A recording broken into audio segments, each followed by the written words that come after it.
Hello! Welcome to part 6 of the Fire Emblem Sync Marathon.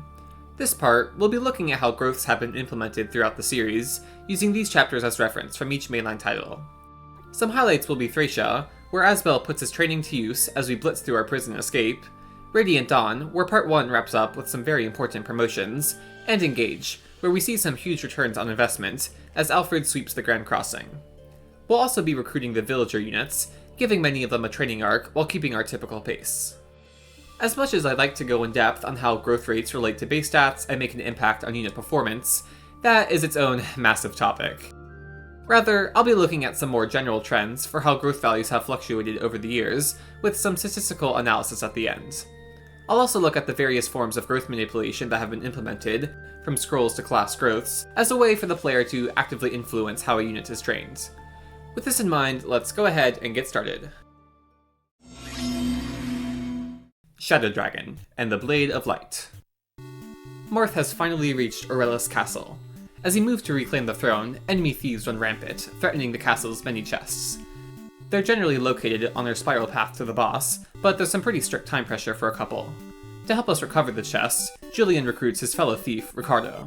He's weaker than Julian, and will still need to rely on other tools to keep chests out of enemy hands in the first place, but having a second thief will at least let us open every chest, on pace with Marth's march to the throne. The two main challenges of the map are saving both the northeast and western chests before enemy thieves steal them. The western chest is threatened as soon as turn 2, and is too far to reach on foot, so while I rush my high movement units north, Lena breaks out her iconic infinite range warp for the first time, so that Barst can sit on a chest. Not quite the scenario I thought I might first use the busted FE1 warp, but it does help to accomplish the side objective, and I appreciate the inclusion of a specific use case for warp that isn't just warp skipping. While Barst had it easy in the west, the northeast had a pretty tough enemy formation to fight through, as well as a couple cavaliers that reinforce the knights and archers, just as you need to push for the chest. I drew over the knight guarding a choke point turn 1, opening up room for Sheeta and the cavaliers to run forward and make progress on the archers turn 2. One was forced to attack into Marth, but the other archer chose to attack Ogma, rather than shooting down Sheeta, perhaps because she had a javelin equipped? Not entirely sure on that, but I'm not complaining either. This set up for a tense turn 3, where I was just barely able to reach the thief before they could reach the chest. Harding killed a cavalier with his silver sword, and Kane finished an archer, opening up room for Sheeta and Jaken to reach the thief. Sheeta could have one-rounded, and even though she missed an attack, Jaken was able to finish the kill with a javelin. I needed everyone else to keep pushing west to kill the thieves threatening the northwestern chest, so I just left the remaining cavalier, archer, and knight in the northeast alive. In the west, Ogma and Merrick were able to team up for one thief, while Abel killed the second, ending off by holding a choke point that blocked the third thief from reaching the center chest, with Marth distracting the mage and cavalier, letting us narrowly survive enemy phase. This was easily the most challenging turn, with the rest of the map being simple enough, as Hardin stayed back to get the kills in the northeast, and everyone else cleared a path for Marth so he could continue holding forward. I've kept myself blind to individual units' growth rates for all of the Arcanea games, but I do have access to the averages, and with this information, I can say that we are not off to a great start. The average growth total is around 265, which isn't exactly the lowest in the series, but the individual areas almost all are. Defense in particular is pretty low, and there's just straight up no resistance growth. Static resistance is an interesting idea, since future maps can be designed around knowing just how much damage mages will deal to your units. I don't think mages are exactly a central aspect of FE1 though, with our first enemy mage showing up just this chapter, and I wouldn't mind having another opportunity to see numbers go up. What FE1 does have going in its favor for seeing numbers go up is weapon level having a growth, with an average value of 47%. I don't know what levels you need to use what weapons, so for me, this effectively just exists so I can go, oh thank goodness I got something other than HP skill. Okay, that's maybe a bit critical, and having a random chance to suddenly be able to wield a silver weapon can feel more exciting than a flat +1 damage boost from power. But without knowing what the actual impact of these level ups are, I'm left pretty lacking from how units grow in FE1.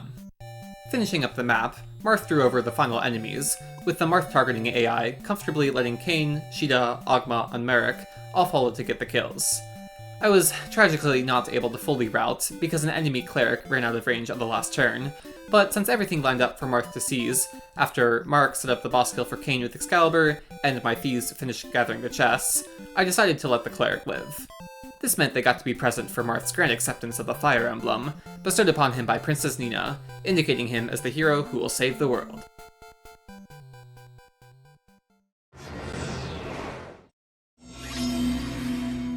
Gaiden. Celica next docks her ship at Pirate Fort. There she discovers a few soldiers who are seeking revenge against the pirate captain, and we join their battle to clear out the pirate's base for good. The allies in question include the knight Valbar, the mercenary Kamui, and the archer Leo, and while they're technically a part of our army, they act on their own. They also start in a scary spot, being out in the open with no healing. Valbar's high defense means he's completely fine, and Kamui does a valiant job in clearing out the nearby pirates, but Leo is a bit frail. As such, the focus should be on rushing to save Leo, but let's just say I got a little fixated on the boss, and decided to see if Leo could survive on his own. Don't worry, I did get punished for this and had to reset once, but the second attempt went smoothly. As for my army, I held some impromptu defensive formations while hugging the eastern wall.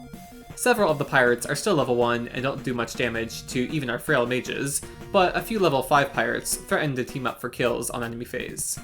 As such, the focus was on having Celica and May team up for kills against the level 5 pirates on player phase, with Jenny around for healing, while staying adjacent to each other to minimize how many pirates could attack any one of them at once. Meanwhile, Saber stayed back at the ship's choke point, with Bowie blocking the supplies.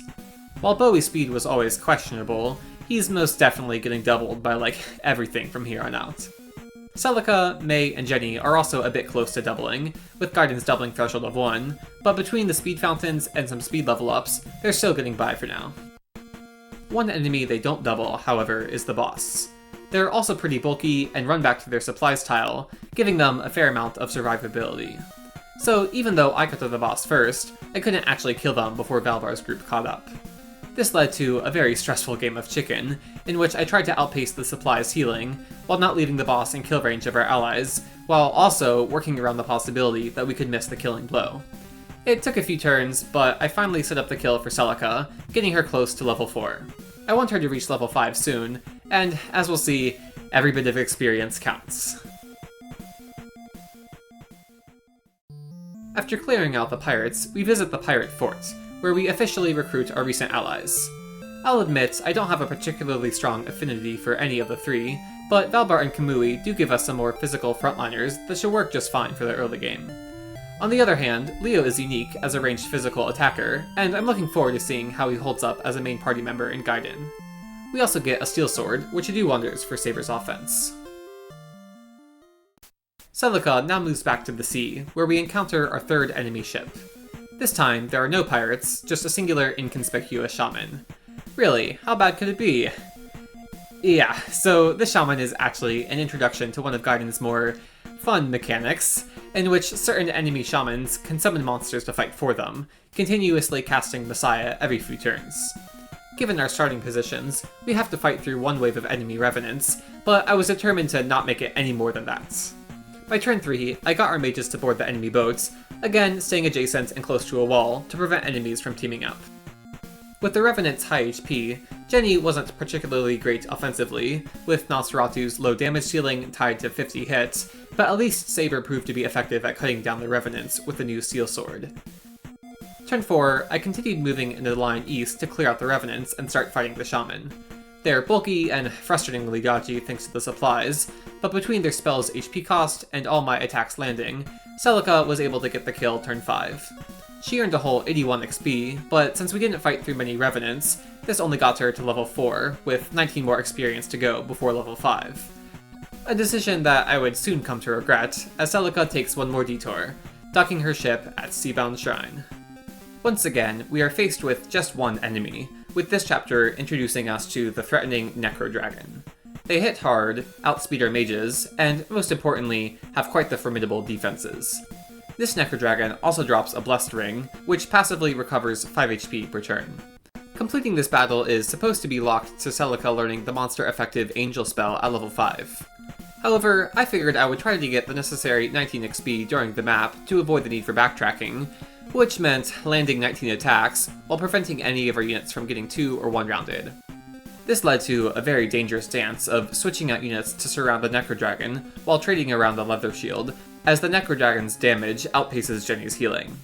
To make matters worse, Jenny doesn't really have a way to heal herself, giving ourselves a time pressure to get Celica 19 attacks before Jenny runs out of her 17 HP. Yay!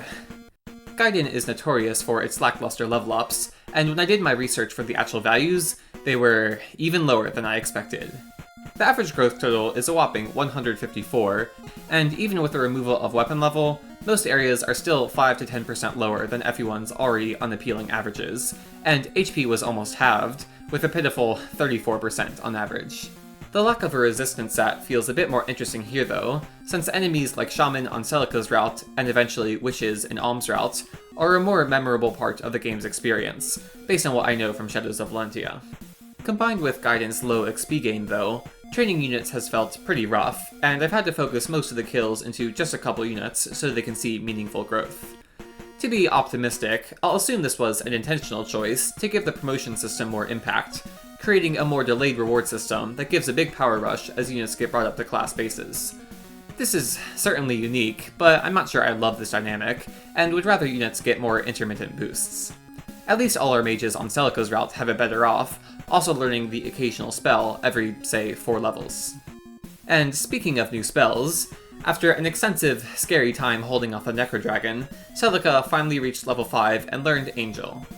Jenny just barely had enough heals left in her so everyone could live a couple more turns, giving time for Celica to fire off 2 angels for the win. With that, we claim the Blessed Ring for ourselves, and next time we'll be all set to explore the Seabound Shrine, where both terrors and treasure alike await.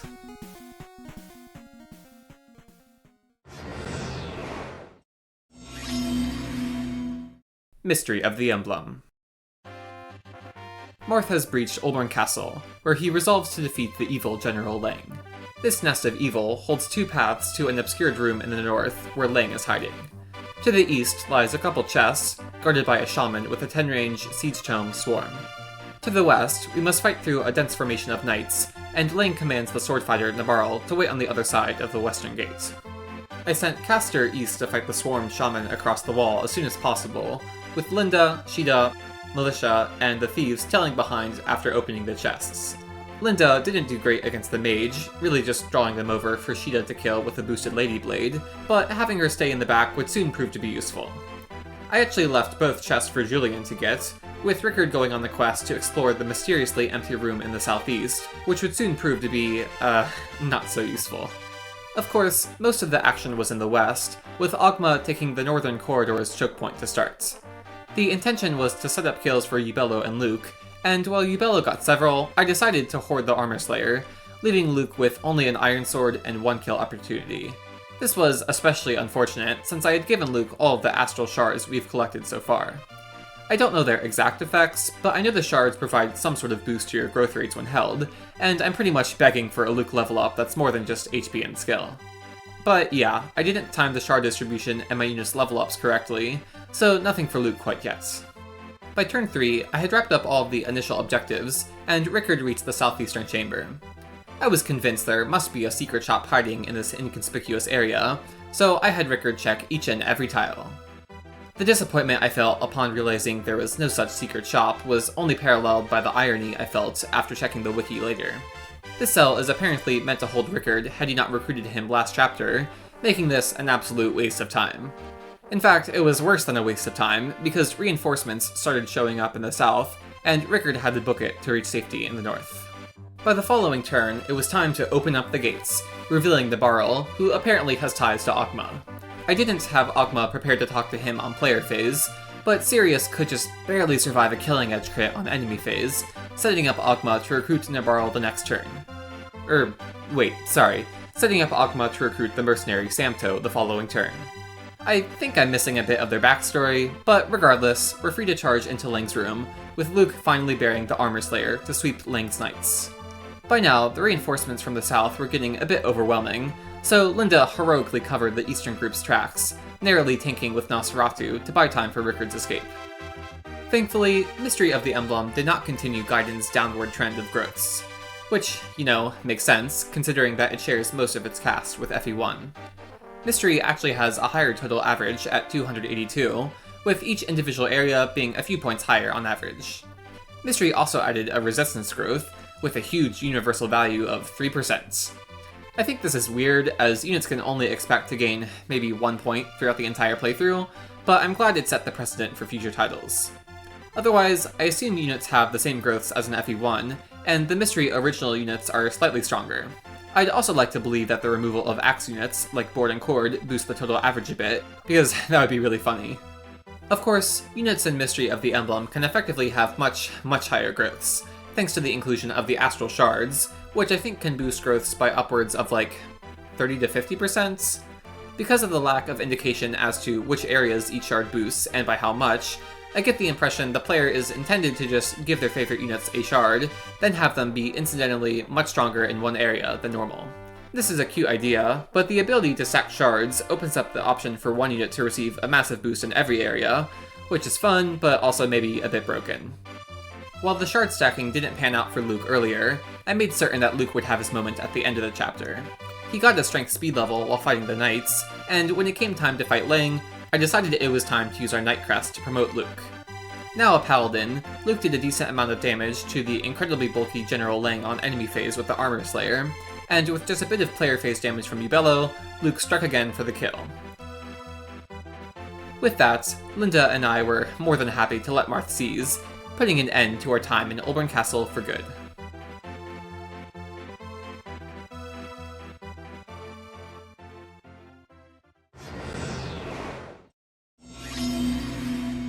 Genealogy of the Holy War. Sigurd seizes Anthony Castle, and after some exposition about Chancellor Reptor and Duke Langbolt's conspiracy against Sigurd, the Sage Clement sets up the last line of defense between us and Augusti at Macaulay Castle. Meanwhile, the new Augustrian king Chagall sets up his own defense around Augusti Castle, including a Pegasus Knight squad led by Erin, who's been misled to believe Sigurd has captured her prince, Lewin. Recap aside, the Pegasus Knights fly straight towards our home base, so we'll eventually have Ethlin return Lewin back to settle things out. Until then, our infantry can start fighting the enemies coming from Macaulay Castle. Unfortunately, the timing works out so that the cavalry coming from Augusti would reach us before we could finish the group of mages and myrmidons surrounding Macaulay, even if we instigate them right away.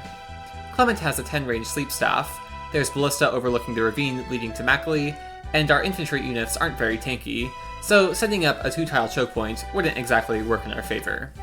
I mean, the Ballista aren't very accurate, but between the 5 of them, they do threaten to pick off our frailer units if we get too close. As such, I decided to hold off for a couple turns so I could take on the cavalry groups first. Because, when you look at that, it's almost like the game expects you to take a few turns to backtrack from Anthony. Having returned Sigurd and Lex back to the home castle for a shorter route, the two rejoined with the infantry just in time to handle the first cavalry, but Azel did get to one-round the cavalier on enemy phase to thin their numbers first. Afterwards, I set up a pretty dicey formation that would let me survive the Duke Knight and remaining cavaliers while getting some damage off on enemy phase. By the next turn, Ethlin caught up with Lewin, who had just retrieved the all-important Bargain Band that halves the price of buying and repairing items, and returned him back to Evan's Castle. With the first cavalry weakened, I was able to go for a player phase sweep while setting up the Duke Knight kill for Azel, then set up for the second cavalry to fight us on enemy phase. Unlike the first Lance Cavalry, the second group only has weak swords, so even with Canto strats, the enemies couldn't team up for kills against any of our units, even with the more haphazard formation I ended on. From there, I did yet another player phase sweep, leading into an enemy phase that drew over the mages and myrmidons. This enemy formation was much more dense, and the speedy myrmidons could only be one-rounded by Lex with the inaccurate Brave Axe, so even my aggressive approach left a few enemies alive. In pushing forward, I also left Quan in range of sleep, putting him out of commission for a few turns. This was fine though, as I had it set up for Sigurd to defeat Clement on the following turn, narrowly one-rounding with the Silver Sword and immediately seizing to disable Macaulay's Ballista. With that, we just have Augusti Castle left. While Chagall scrambles to put together more forces, the evil Manfroy discusses his dark plot to restore the Dark One, with dark intentions for Arvis. But no time for that just yet, as we now have to handle Zane's massive rectangle of cavaliers in the north, while Erin finally approaches Lewin in the south. It takes a couple turns for the northern group to approach and for Lewin to defeat the Pegasus Knights, but soon enough, Lewin gets to make peace with Erin, officially revealing himself as the runaway prince of Celeste, who Erin was sent to find and protect. Erin makes for a very interesting unit, being our only flyer and joining with solid stats, especially in speed. The funny part about Erin though is her absolutely pitiful growths, with 10s and 20s in most areas.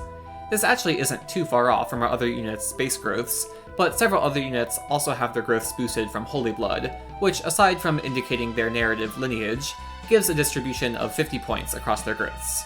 This makes Sigurd even stronger, Lex even bulkier, and Lewin even faster, while units like Alec and Erin are stuck with very underwhelming stat spreads. Pushing these low-leveled units to level 20 for their promotion is certainly an iconic experience akin to Gaiden, but most of Genealogy's cast does actually have higher growths than what we've seen in the series so far.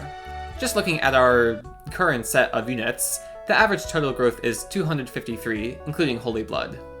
There is eventually a set of units that have even higher growths, which you can also actively influence, thanks to some interactions with Holy Blood.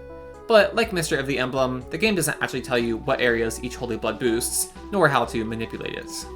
So effectively, I think of Genealogy as generally marking a boost to growth rates with a narrative flair, with certain characters having particularly high values, like Lewin's massive 90% speed, and some HP values above 100%. It also made some big changes, like removing weapon XP as a stat, separating strength and magic, and giving variety to resistance growths, albeit with mostly low percents, around 5 or 10%. The big challenge at the end was pushing past Zane's cavalry. I'll admit, I may have been a bit too aggressive, ending up in a couple enemy phases where I had to dodge an attack. However, Azel absolutely pulled through in one-rounding cavaliers from the back, while Sigurd, Lex, and Lachesis' paladins held a choke point using Anthony's cliffs to fend off the bulk of Zane's army. Sadly, this version of Sigurd does not have Override, but I was still able to put together enough player phase kills to continue pushing towards the seize point after a couple turns. Like Chapter 1, I took the final turns to warp units back to the home base for warp experience and more arena. Afterwards, Azel defeated Chagall on his rush to reach level 20, and Sigurd was all set to seize. Well, I may have taken an extra 12 turns to just wait in place and get some love points. I particularly want Finn to get enough points with Lachesis by the end of Chapter 3, and since love points stopped growing after turn 50, I decided to just play it safe and take a few extra turns here. And with that, Sigurd is all set to seize. Having successfully protected Lachesis' paladins, we are rewarded with the Night Ring, essentially providing Canto for our infantry. We also free Eldigan, who confronts us for conquering half of his kingdom. Oops. Sigurd promises to keep peace though, and hopefully the two can remain friends for a long time.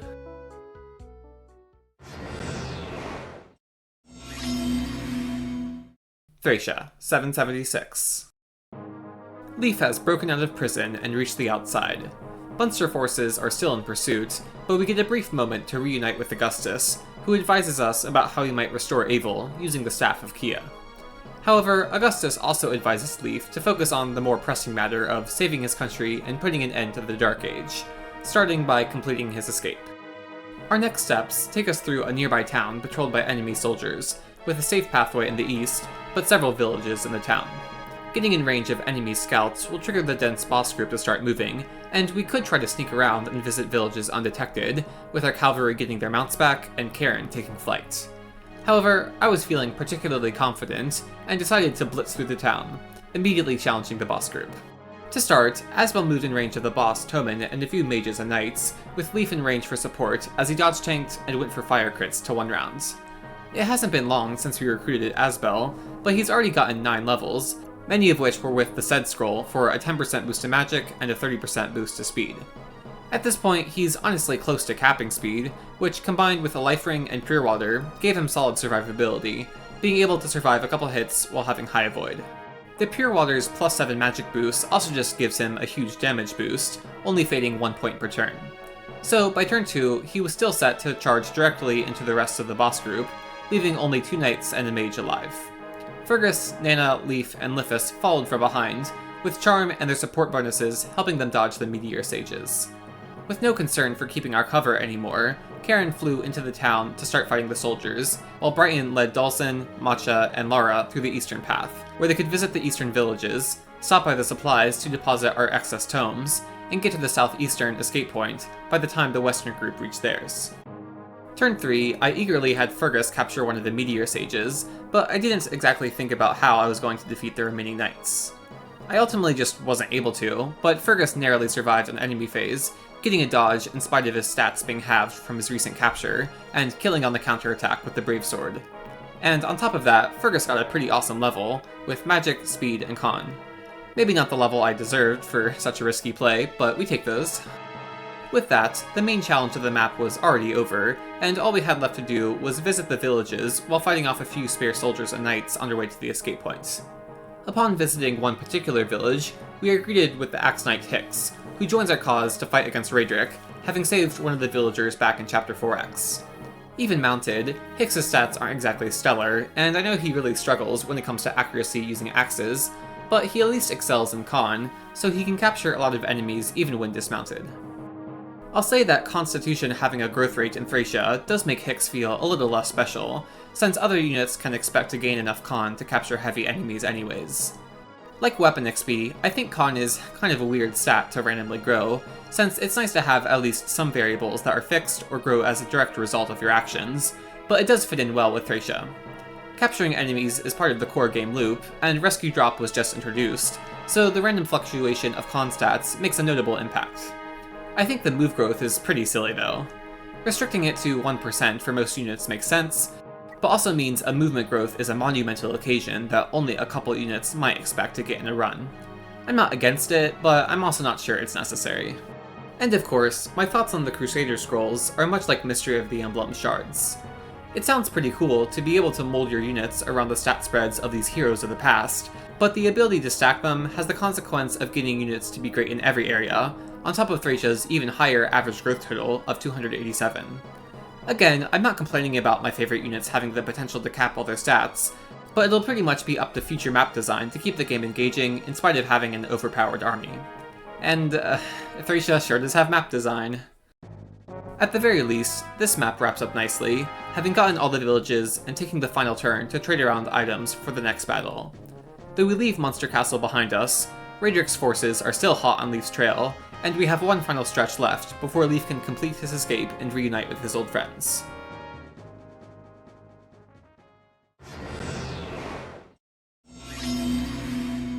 Binding Blade. With Guinevere having revealed her intention to stop her brother Zephiel's invasions, the priest Saul and his bodyguard Dorothy join our cause and follow us to Thracia. Chapter 6 is when we finally get preps, but it doesn't feature many deployment slots, so we can only bring the best of the best. That's right, Marcus, you'll have to sit this one out for Wolt. Our hosts end up ambushing us to gain favor with Byrne, so we have to seize in the north. There's a direct path in the center, but there are several unrevealed rooms alongside the eastern and western paths. To aid us, the priest Saul gives us another healer to replace Ellen while being closer to promotion, and the archer Dorothy gives us a steel bow, so that Wolt can actually attack for the next couple maps. I sent Wolt, Deke, Alan, Lou, and Roy to fight through the center, with Wolt and Deke one-rounding the mages, then Alan and Deke taking the two-tile choke point to fend off the dense group of soldiers and knights. Meanwhile, Lance and Shanna led the western path, with Saul following for some much-needed healing, and Chad hiding in the back, waiting for his opportunity to start opening doors. Lance and Shanna struggled a bit with their combat, with the mercenary needing multiple hits to kill and dodging in spite of our weapon triangle advantage. As for the eastern path, Rucker did his best to solo the mercenary and soldiers, relying on a couple dodges to survive. By the end of turn 3, the southern half of the map was mostly cleared out. The central group went for a big player phase sweep to finish the remaining soldiers, with Wolt being able to one-round with the steel bow. Chad was safe to start opening chests in the west, while Rucker used a dropped door key to open up a chest room in the east. All seemed to be going well, but of course, this peace could not last, as the bumpkin thief Kath shows up turn 5, intent to steal all the treasures for herself. Roy tries to talk her down, but Kath proves to be stubborn and is not immediately recruited, instead opting to make a run for it. I think she's supposed to just move to escape in the northeast, opening any doors or chests that she comes across.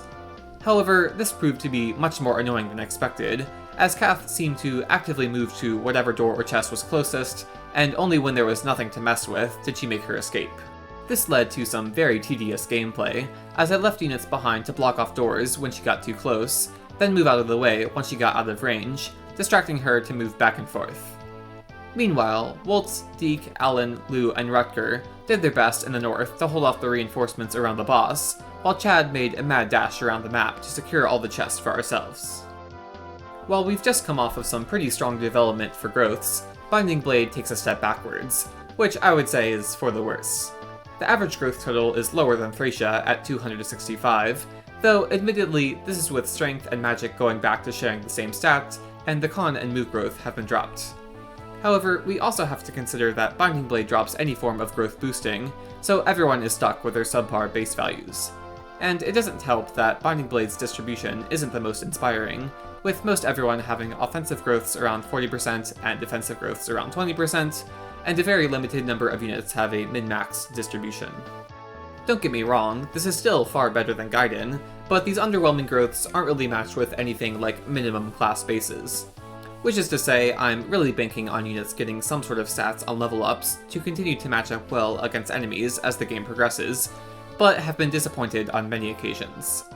The saving grace is that, like all games, this is only considering averages, and the random nature of growths still allows for some interesting experiences. Notably, I've gotten the classic experience of Shanna getting almost all speed level ups and no strength, and my Wolt is over average in both areas. Even with our supercharged Wolt, dealing with the enemies hidden in the northern rooms was a bit rough. I was aggressive in going for a big player phase to clear out the northeastern group as soon as I opened the door, and though I got away with it, this turned out to be unnecessary, as Chad needed several more turns to open all the chests. We also freed the nomad Sue from her chamber in the west earlier. She's fast and gets to use bows while also having a mount, but like Dorothy, I don't really have an interest in her, and actually, her lack of a starting inventory means she brings even less than Dorothy. I also do some rescue drop plays to rush Chad to open the final group of chests in the southeast that Kath had been threatening for so long, so Roy can finally seize. Till next time, Kath. Till next time.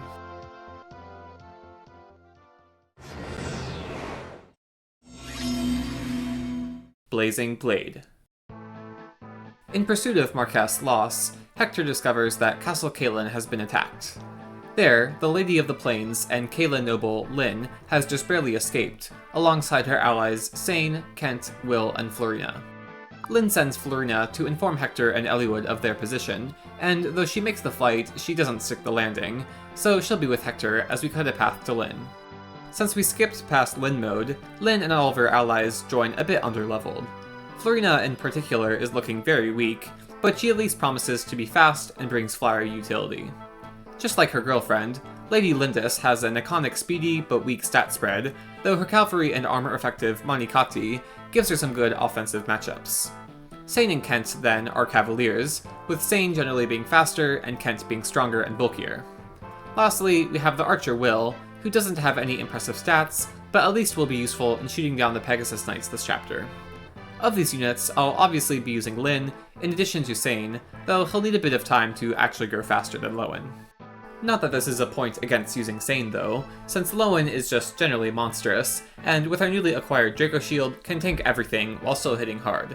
Importantly, his high movement also lets me rush him to the front lines, setting up a ton of kills for everyone else turn 2, and letting me continue pushing forward to save the central village from nearby brigands and reach Lyn.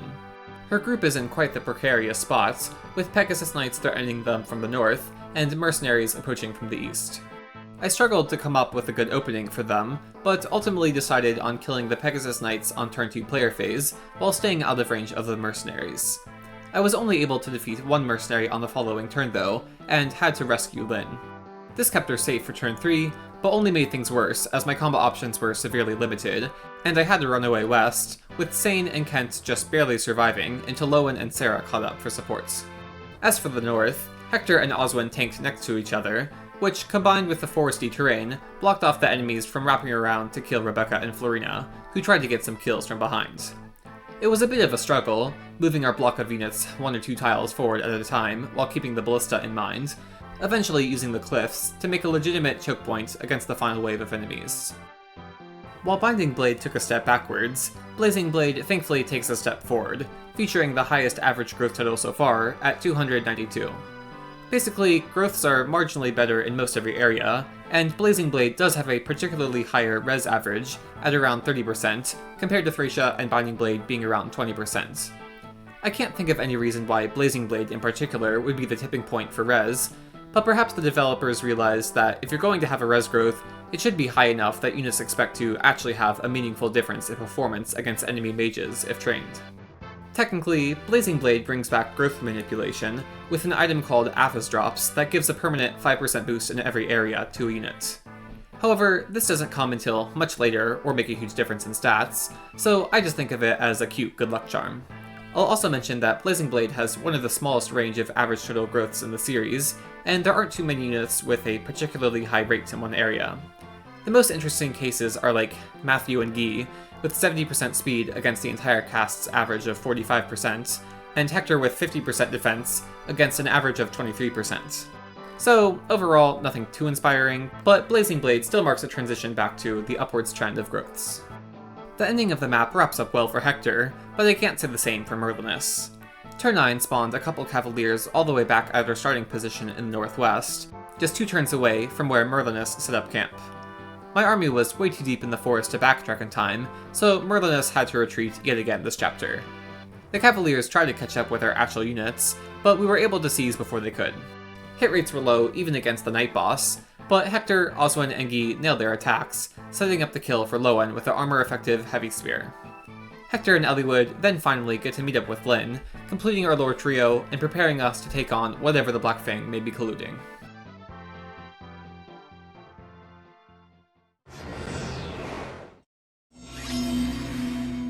Sacred Stones.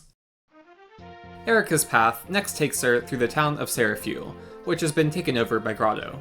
Before conflict breaks out, we see the enemy swordfighter Joshua flirting with the cleric Natasha, who's running away from Grotto's soldiers and seeks aid from Erica. On a separate note, we get to promote Ross before the battle, having reached level 10 last chapter. As with all Sacred Stones promotions, we have 2 choices, and I went with Pirate for its ability to traverse water and promote into Berserker. The goal of Chapter 5 is to defeat the boss in the northeast corner, and we'll get a reward if we visit all the villages before enemy brigands reach them. We also can have Natasha talk to Joshua to recruit him, but unlike Samto back in Mystery of the Emblem, he actually is threatening with his killing edge, so we'll have to take advantage of his AI that avoids attacking Natasha, like Yamka with Aideen in Genealogy. Until we get to Joshua, we have a few fighters, soldiers, and archers to fight through, split across 3 separate stairways. I rescue dropped Ross to get in range of the eastern group turn 1, one-rounding the soldier on enemy phase. Franz led the center stairway, setting up kills for loot, and eventually wrapped around to fight the couple enemies in the west. Turn 2, some brigand reinforcements show up in the east, with one being particularly strong as a sort of mini-boss. While Ross continued holding off the enemies in the north, I had Seth weaken the mini-boss, setting up for an enemy phase where they attacked into Colm and died, clearing a space for the other brigand to also attack into Colm, rather than being forced to attack into Seth. Ross struggled a bit against the non-soldier enemies, but Natasha was a huge help in constantly healing him back up. Her starting level and staff rank is low, but this doesn't get in the way of her main role of using heal, and just means she'll promote a bit later than our other units. Which I think is also fine, because at this rate, Lute will be using the first guiding ring anyways. Turn 3, I left Natasha in the forest south of Joshua, blocking him from reaching Ross, while also being in range to talk to him turn 4. As a Myrmidon, Joshua is really fast, and his C rank in swords gives him the possibility for some high damage output, as demonstrated by his starting killing edge. Since his base performance is so solid, he won't necessarily be my biggest kill priority for the early game, but I would like to continue using him throughout the run. Looking past base performance, Joshua's growths are pretty solid, with 55% speed and a respectable 35% strength.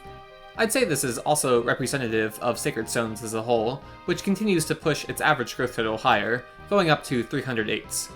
Now, this is still only marginally higher than Thracia and Blazing Blade, and also has a particularly low range for the majority of stats, with most values falling somewhere between 40 and 60%. And again, like Blazing Blade, there's no real form of growth manipulation, other than its version of the Athos drops in the item Medicis Tome. I will say though, that Sacred Stones does have a couple interesting growth spreads for its characters. The Jagan-like unit, Seth, actually has above average growths, further boosting his iconic identity as a unit that destroys everything in the early game and holds up through endgame. We'll eventually get a late game recruit with particularly high values, some of which break the 100s. And then there's the trainee units, such as Ross, who start with low bases, but then actually have average, if not below average growths. They have more levels to gain than the rest of the cast, so they have greater variance, and I suppose the idea is they have more opportunities to fish for good level ups. However, I'm pretty sure that having more levels just makes them more likely to stick to their averages. I remember thinking about how underwhelming my Ross's level ups were, only to realize he was actually really close to his averages, and the main incentive to training him was the class flexibility brought by his first promotion, rather than actual stats. But hey, Ross is still doing just fine in taking a hit or two and dishing out solid damage. He even did pretty well against the boss, setting up the kill for Lutz. Before giving Lutz the killing blow though, I decided to have Naomi make a quick visit to the arena. I was very confident she could at least get past one enemy, and though the odds were in her favor, I realized she had a chance of death after the first round of combat and withdrew her to play it safe. And no, I am definitely not bitter about the 760 gold this wasted, and I will definitely not be holding a grudge against Naomi for the rest of the playthrough. But anyways, Lutz gets the kill, wrapping up the map and fittingly earning us our first guiding ring.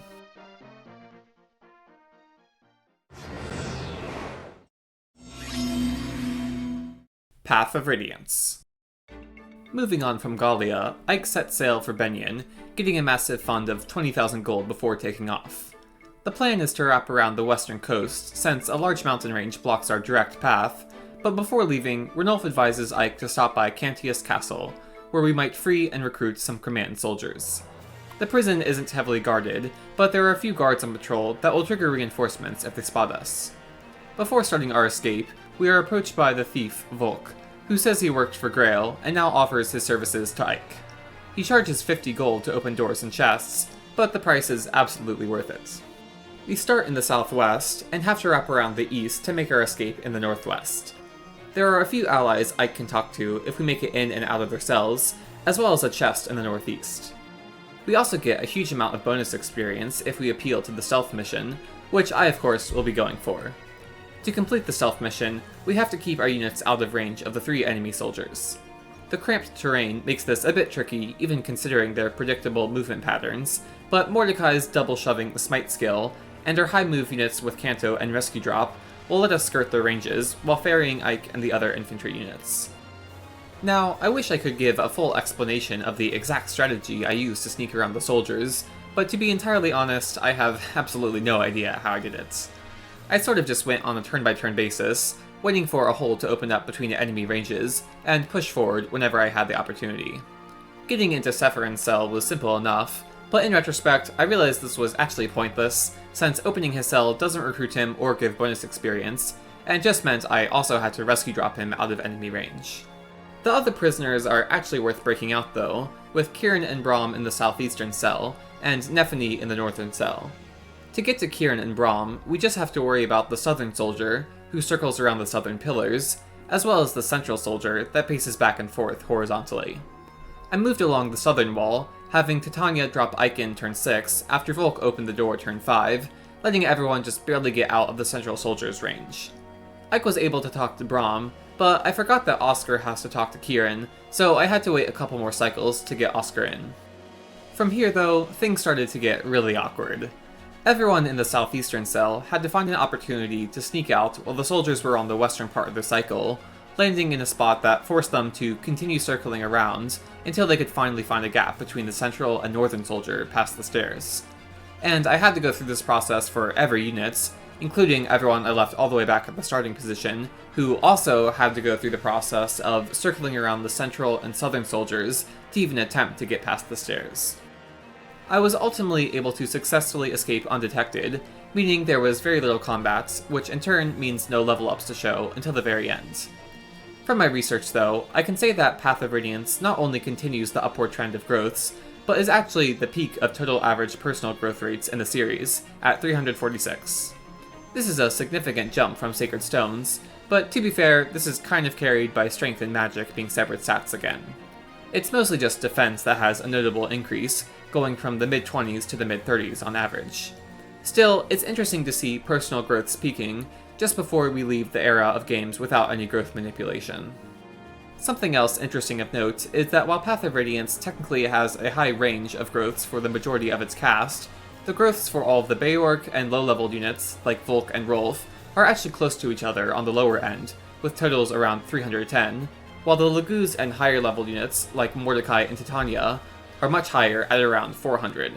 In that regard, Path of Radiance is a bit like Sacred Stones, with trainees like Rolf leveraging their large amount of level ups to grow, while pre-promotes like Titania can still expect to grow a fair amount on the few occasions they do level up.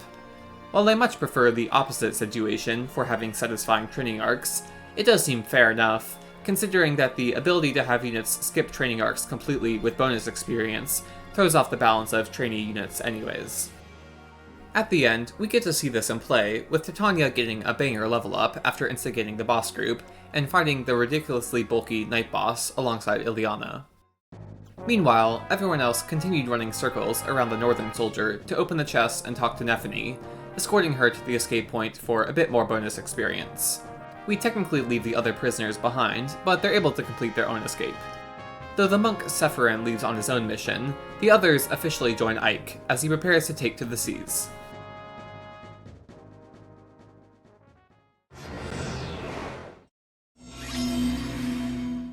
Radiant Dawn.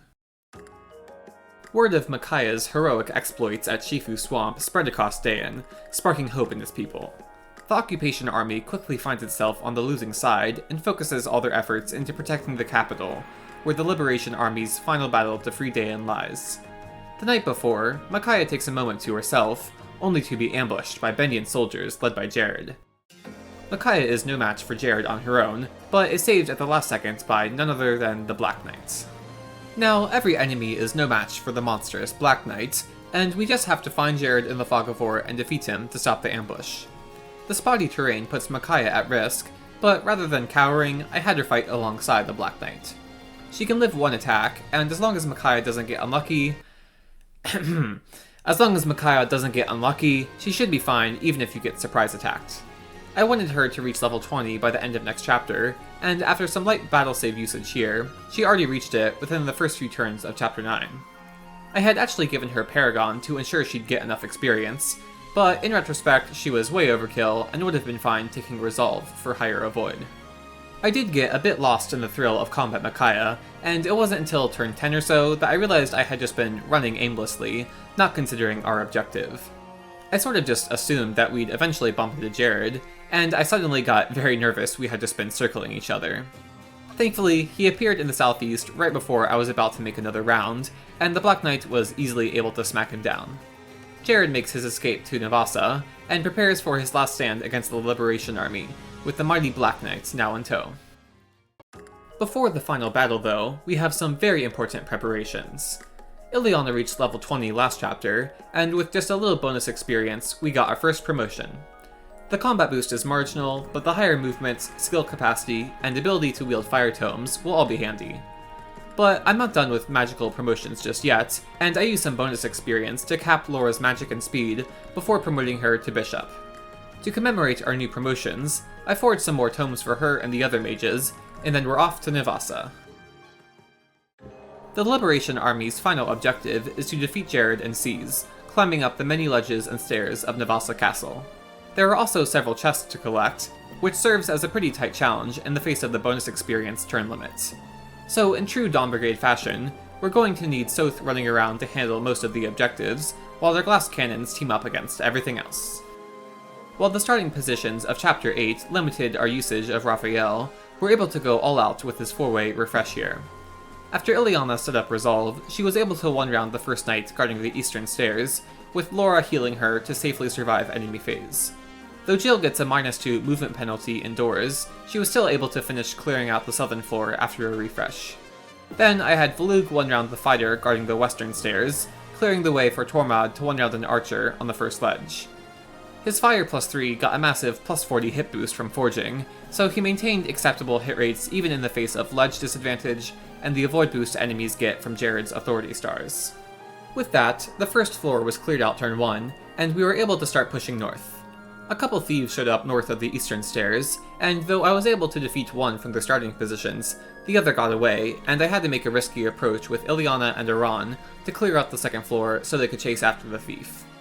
Meanwhile, Soth, Volug, and Tormod made a mad dash up the western ledges, with Volug using Pass to fight the enemy ledge blockers, and Soth using Savior to rescue Micaiah to get their support bonuses without rescue penalties, so he could safely instigate the top floor on his own. As Part 1 wraps up for Radiant Dawn, so too does the era of units relying completely on their personal growths. As mentioned, Path of Radiance is actually the peak of total growth averages, but Radiant Dawn isn't too far off at 328. And interestingly enough, it has the highest average luck so far at around 48%. I think this is, in part, due to the rebalancing of Laguz, which included a nerf to their growths. Generally, the Laguz units are only on par in one combat stat, like Vico with speed, but everything else is below average. I suppose since every point gained counts as 2 when transformed, excluding luck and HP, which have above average values. In effect, I think growths on top of Laguz gauge and low XP gain is rough, but I do like having a unique style of growth tied to Laguz as an important element of the Tellius games. Something else I like is that the trainee units actually have particularly high growths, with Laura's 70% magic and speed, Oran's 75% strength, and Micaiah's 80% magic and 90% resistance. I can really feel the units with such a tragic start actually growing into a particular role, and I wouldn't say that bonus experience necessarily hinders this. With the new system that randomly selects specifically 3 stats based on that unit's growth values, an interesting dynamic is created between when you choose to use bonus experience and when you'd rather get a fully random level up. I know this is an exploit rather than an intentional point of engagement, and I wouldn't want this brought back in every future title. However, I think it was fun to see in one game, as a unique way of giving the player control over their level ups, outside of distributing flat boosts. The final few turns were quite intensive, with some very careful positioning and attack sequencing needed to get past the horde of knights. At this point, I regretted having Micaiah paired up with Soth, since her Tawny would have been incredibly useful for completing my player phase sweeps. However, our promoted Ileana and Laura fought alongside Torma to get the necessary kills, letting Soth safely move to open the final chest in the northeast. I left Zehark behind to ledgeguard the southern reinforcements, and Volug was opening the eastern chests, but otherwise everyone was around for our final confrontation with Jared. I took a moment to manage inventories, handing some important items and skills to our queen Ileana before having her get the final blow. While the Dawn Brigade will stick together, Ileana has her own journey to take, and she deserves to take only the best with her. After our victory, Peleus designates Micaiah Supreme Commander of Daeon's armies, whereupon Micaiah finally gets her promotion to Light Sage. After Micaiah's ceremony, we also see Tormod take leave alongside our Laguz allies back to the deserts, though thankfully Volug sticks around. We also see a trace of Laguz remain in Micaiah, who unveils her identity as a half Beowulf, half Laguz branded. And with that, Part 1 and our time with Micaiah comes to an end. Her story is not over though, and we'll get into different perspectives and all the thrilling twists that Radiant Dawn still has to offer in Part 2 of Countries and Kings.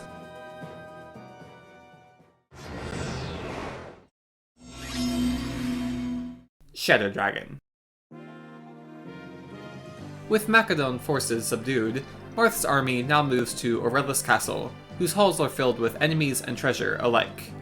Our thieves Julian and the new Rickard are still critical to recovering the chests, with Thief being a special class that you can't reclass into. We still, however, have some important reclassing decisions to make. It didn't cross my mind until this chapter, but our new recruits Wolf and Sedgar are actually pre-promotes, with Horseman being the promoted version of Hunter. This means we can reclass them into other promoted classes, albeit with rather underwhelming base stats. I really like Wolf, and I thought it would be fun to make him a Berserker, with an Iron Axe Forge to give him some huge damage output. I don't care so much about Sedgar, so I just did what I believe is the basic choice of General, whose insane base defense will let him perform an important tanking role in face of Shadow Dragon's tougher enemies. First, we break Julian's friend Rickard out of his cell, recruiting our second thief. And just like every other Rickard we've recruited in the marathon, he'll be great in moments where we need multiple thieves to quickly cover ground. That's crazy. Also, like everyone, I used our first warp to get Sedgar on top of the western chest before enemy thieves could steal it. Now, this does mean I had to reclass Lena back into Cleric, since no one else has C staves for warp access. At least we still get some spectacular reclassed combat from Wolf, who I had leading the group one-rounding knights. Sedgar didn't exactly have excellent damage output, but he was able to tank the knights and archers for several turns. He was even able to counterattack the archers, since General apparently has bow access, at least in the remake. Turn 2, I pulled off a similar player phase sweep in the north, with my cavalry getting the jump on the archers. This time, I was actually able to defeat both of them, with Cain and Abel one-rounding, so I didn't even have to worry about Sheeta after she moved forward to one-round the cleric.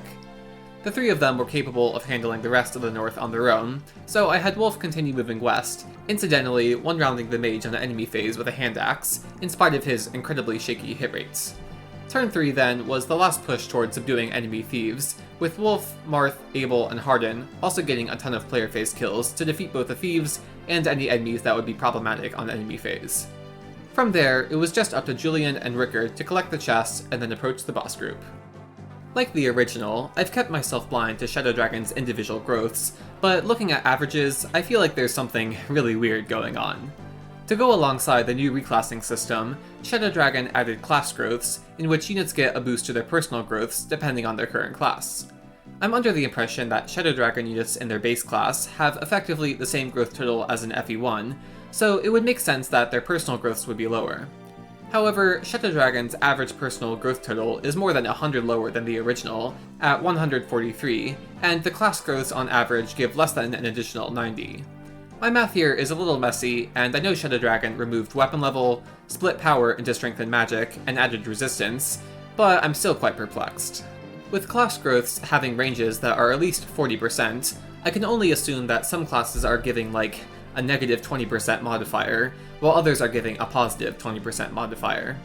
These are honestly pretty impactful modifiers in and of themselves, and having such a big range in both directions leads me to believe that units can expect to have a difference of several points in a stat, depending on what they're trained in. I wouldn't be surprised that if by working in these class growths, personal growths look quite different. As an example, if FE1 Wolf had at least average growths and Shadow Dragon's Bowman class growths are lower than other classes, then Shadow Dragon Wolf's personal growths should now be even higher than most other units, giving him some pretty crazy values when switched to Berserker. I'm not confident this is the case, but I would assume there are at least a few such cases. In the end, I was able to secure all the chests and defeat the boss group just fine. Like FE1, I ran up to defeat everything except the mage on player phase, who couldn't defeat anyone after Wolf got healed with a new long-range physics staff. Defeating Emerus in one turn without Merrick around was tricky, but with the power of save points, I landed enough attacks between Cain and Abel to give the final kill to Wolf. He didn't quite get his second level up from the boss kill, but he should definitely get it next chapter, which I of course have high hopes for now.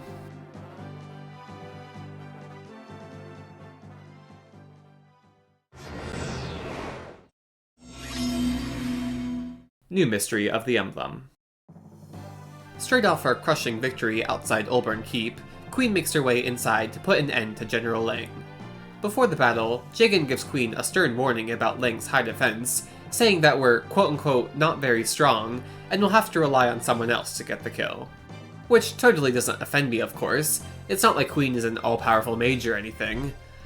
The map layout is the same, but this time, the west features a couple mages within the knight formation, and the southeastern room actually has a chest, so even though we already recruited Rickard, we still have a genuine reason to send a thief that way. With the main enemy threat being in the west, I only sent Luke to the east, Okoing the mage guarding the chest room with our big lance forge, with the thieves following to open the chests. With most everyone in the west, including 3 mages, an armor slayer, and the insane Draco Knight Sirius, I was more than prepared to get all the kills, barring 1 mage on player phase. Queen could just straight up one-round the knights, and Cheetah could one-round the mages, and then everyone else teamed up for 2-hit KOs. Turn 3, the Arcanea remake original characters, Frey and Norn, show up in the south, warning us of incoming reinforcements. I'm realizing that I can't get a grasp on unit stats until we get access to the reclassing screen, but it seems like the Cavalier Frey has decent physical combat, while I think the Archer Norn is a bit speedy. It doesn't really matter since I'm not too invested in either, but they at least get some action in here, helping Luke fight the bishops across the wall in the northeast. Knowing about what lies beyond the doors from Mystery of the Emblem, I had Ogma poised to run up and talk to the Myrmidon Nevere as soon as Sirius opened the doors turn 4. And whoa, would you look at that! Ogma sniffs out that the Myrmidon is actually Samuel. Again, I don't have any plans for him, but he at least provides us the Aquarius Shard, whose growth boost will prove to be useful, as we have several level ups incoming against the newly revealed boss group. Except, actually, Samuel isn't the only imposter here, with new mysteries astral shards posing as growth boosting tools, but only giving a minor stat boost. Okay, well, to be fair, I just assumed the shards boost growth from what I know about Mystery of the Emblem. The game doesn't directly say anything about it, and I realized my mistake after doing research for this part. Otherwise, New Mystery is in a similar position to Shadow Dragon, in that the class growths seem very impactful, probably including some negative values, and create a new dynamic to personal growths. The personal total average of 225 is lower than the original Mystery, but only by 50%, so the class total average of 90% actually makes New Mystery units look to have higher growths than the original. I know this isn't exactly how the math works out when looking at individual units and class combinations, but I'm assuming that units got a boost to their personal growths to compensate for some class growths having negative values, or something along those lines. What's important is that class growths still seem quite impactful, with high values and ranges, while keeping up with the precedent for higher growth rates that Path of Radiance set. To handle the boss group, I set up a repeat of the first night formation, drawing them over with Sirius, and then killing everything on player phase. The Eastern group didn't have such a victorious end, desperately running away from the reinforcements, but they performed their role of surviving long enough for the Western group to defeat Lang. After a little damage from Linda and Sirius, the kill ended up going to Queen, proving once and for all that I am indeed strong, and the senile Jagan has absolutely no idea what he's talking about. Not offended, of course. With Lang defeated and Olburn Keep seized, the Bishop Wendell is freed, who officially sets us on our quest to reclaim all the astral shards to keep the Star Sphere out of enemy hands. Before we can go on that quest, though, we have another brief side quest, as Marth's army is ambushed by enemy mercenaries. This chapter is a New Mystery classic, with a tiny map that I just find so funny. It's truly an ambush, with enemies starting a couple spaces to our east, north, and west, including the mercenary Caesar and the Myrmidon Rad, who I was led to believe are Marth's old allies. Through much trial and error, I eventually figured out that no one in our army can talk to recruit them, and we have to seize without either of them dying. In a way, this was good news, because it meant I could use all the few deployment slots on strong combat units. To more appropriately handle the tough formation of fighters and archers, I reclassed Sirius to Paladin, Luke to Myrmidon, and Ryan to Cavalier for the chapter. This gave me the combat and movement to pull off a turn 1, in which Queen one-rounded the knight guarding the northern island, then everyone else rushed forward to defeat all the enemies on that northern island, so I could use its choke points to hold off enemies while Linda could start fighting the boss. As a berserker, Legion is very strong, but Linda was able to survive a hand axe hit while healing enough HP with Nosferatu so that she wouldn't die to an archer. This set up Linda to defeat Legion on turn 2 player phase, switching to the Huge Might aura.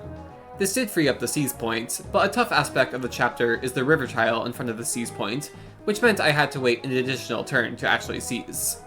This was more problematic than I initially expected, even though Queen, Luke, and Ryan were completely fine to hold off the choke points. However, Luke was a little too fine, and was able to one-round Caesar if I left him with a strong enough sword to one-round the fighters. So in the final attempt, I had to learn the art of restraint and just have him hold a choke point in the northwest with an iron sword, rather than letting him sweep everything at the southern choke point. Having successfully spared Caesar and Rad and routed everything else by turn 3, I was then free to have Marth seize. I'm still not quite over how silly these bonus chapters are, but I'm absolutely not complaining.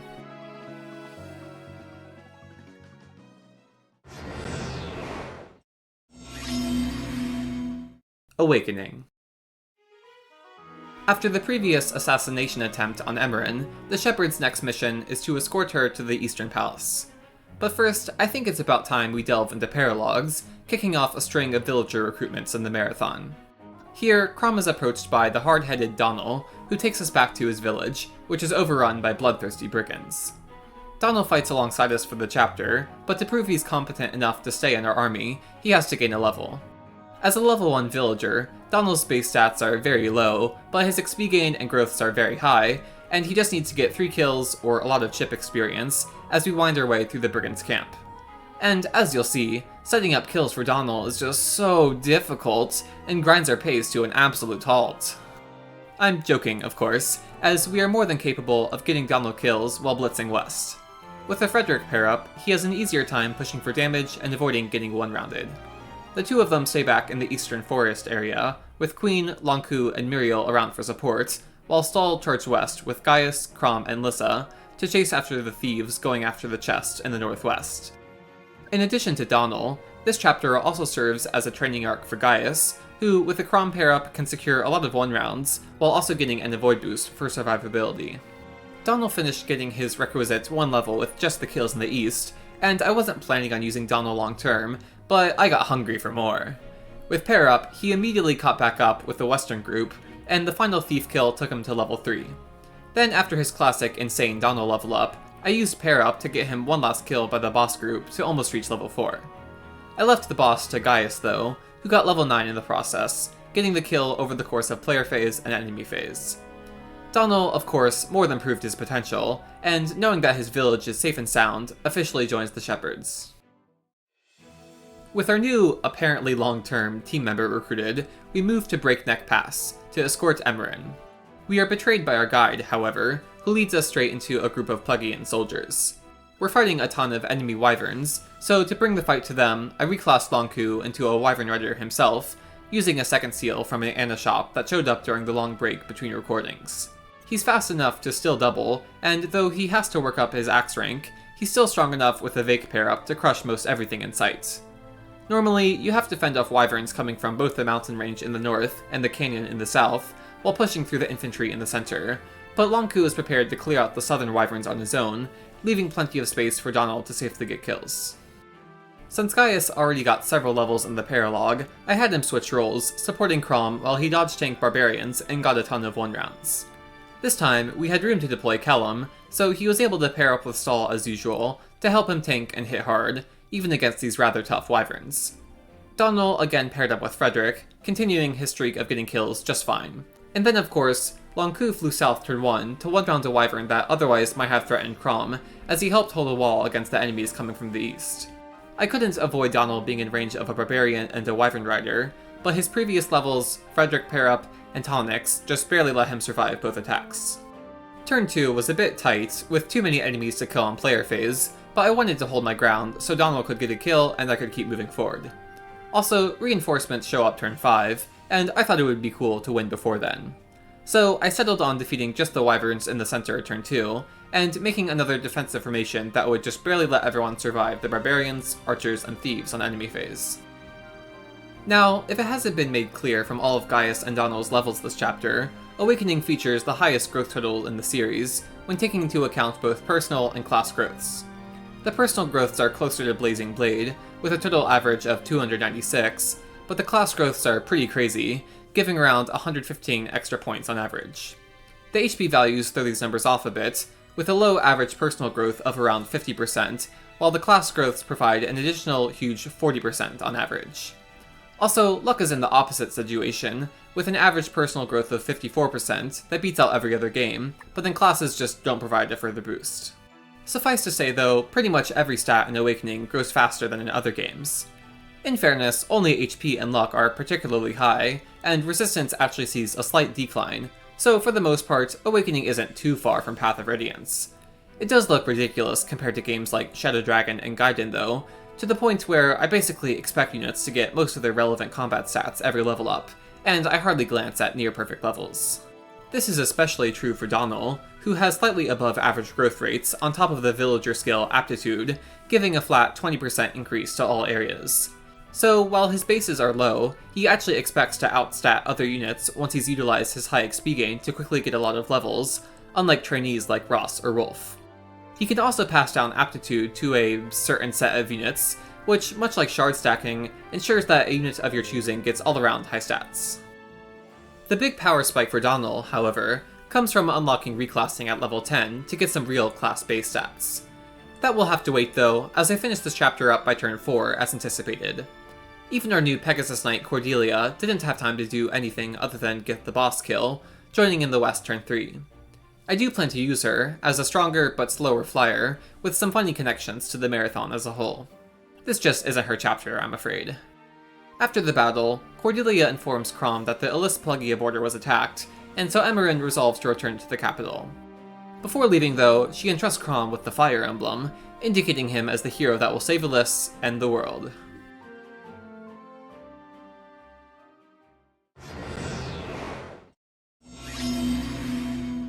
Fates. Birthright. Before continuing her journey, Queen goes on a side quest to rescue a village overrun by Faceless. Tragically, we're too late, and only one lone survivor remains, the meek country girl, Mozu. Like Donnell, her bases are quite low as a level 1 villager, but she has above average offensive growths that get pushed even further with the aptitude skill. Unlike Donnell though, the challenge in recruiting her is having Queen talk to her before she's defeated by enemy Faceless. However, we first have a very important piece of preps to figure out. Between our exploits last chapter and the private quarters, I got Queen and Kaze to reach their S supports. Not only does this mean the incredibly cute Kaze will protect us forever, but he also gets access to Corrin's talent class using a partner seal. So, while one focus of the chapter is saving and training Mozu, Queen's strongest fighter can also get off to a great start in their new class. You can split up your army to tackle both the north and the southern groups of Faceless together, but I decided to just send everyone south, utilizing Azura and Perup to quickly make the necessary clockwise circle to fully route. By keeping everyone together, I gave myself plenty of opportunities to use dual strikes, as to maximize weapon rank, while setting up kills for underleveled units like Setsuna and Orochi. While Kaze can still double, and gets a great strength boost from Fighter, he is stuck at E-rank axes for the time being, and getting D-rank will let him use stronger options, as well as the 1-2 range throwing club. After a couple turns getting past the southern bridge's choke point, I had Hinoka fly Queen over to talk to Mozu. Like Donnell, I wasn't planning on using her, not even in the other routes. But again, in the moment I figured, sure, why not, I can give her a try. Training her is even easier than training Donnell, since she can use consistent dual strikes to push her damage output for getting kills early on, and I was able to get her 2 levels by the end of the map. She could have gotten more, but I left her behind in the south for the last few turns, while Hinoka, Jacob, Corrin, and Kaze ran north to finish the last group of enemies. Jacob and Hinoka specifically teamed up to finish the Faceless at the end of our clockwise track, while everyone else teamed up against the immobile boss to get the kill while using a ton of dual strikes. With Mozu recruited, we leave her desolate village behind and head towards the prosperous city Izumo. We're greeted by the Archduke Izana, who turns out to actually be the trickster Norian mage Zola in disguise. He's led Queen into an isolated chamber, where our army is now trapped by Norian forces. We could hole up in the chamber, but there are a couple chests in the northern corners that enemy outlaws threaten, so we'll of course be breaking out and pushing past the wall of knights in the central choke point as soon as possible.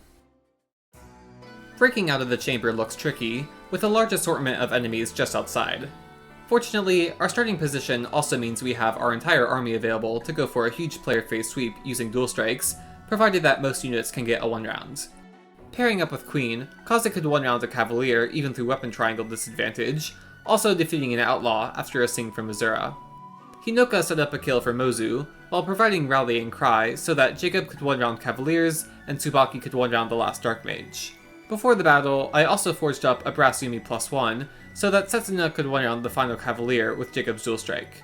Finally, Orochi killed the last outlaw, leaving just 2 Dark Mages alive that couldn't team up for a kill.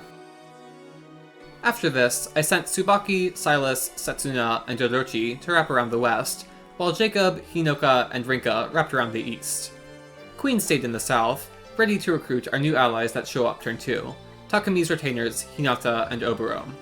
Hinata makes for an atypical Myrmidon-like unit, being a samurai with solid strength and defense, but below average speed. Oboro is less interesting to me, as a spear fighter with a pretty basic but solid stat spread for physical combat, but at least her strength speed, para bonuses, and swap skill are appealing for affiliate units. Of the two, I'll just be using Hinata long term, both for his amazing design and some reclassing shenanigans. For this chapter though, the two are stuck in the south at first, and were mostly just useful for providing filler combat rules against the reinforcements that poured in from the eastern and western stairways, while the main combat units continued pushing forwards towards Zola and the chests. When it comes to growths, Fates definitely took note of how crazy Awakening was, and toned down the values, with roughly 20 less total average personal growths at around 275, and 40 less total average class growths at around 77. This means that even with class growths in play, Fate seems to be almost on par with games without class growths, like Path of Radiance. If we look at the individual areas though, then we can see that the core offensive growths are actually only slightly below Awakening, and it's really just Fates' pitiful HP growths that drag the total averages down. Magic growths are also particularly low on average, but that's mostly because most units and classes are physical and don't have any magic growth, like with Hinata and Samurai.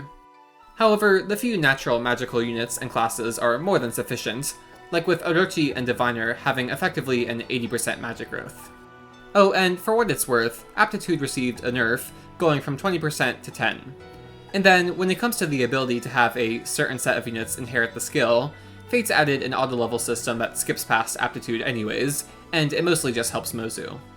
Which I don't mind, since there's more fun ways to boost a unit's performance in Fates than raw stat boosts. By the end of the map, I was able to get Mozu an additional 3 levels. I had her stay in the east to fight the Reinforcement Cavaliers alongside Queen, Kaze, and Silas, while Tsubaki stayed in the west to fight the Dark Mages. It was then mostly up to Jacob, Hinoka, Orochi, and Setsuna to finish up the north, taking out the Outlaws to retrieve the chest rewards. Solo was a bit scary, with the high crit Mjolnir, but Jacob and Hinoka were able to safely weaken him, setting up Setsuna to get the kill and almost reach level 10. With that, it was just up to Mozu to finish the final Cavalier before any more reinforcements could show up, and the Norian army is officially routed. For now, of course.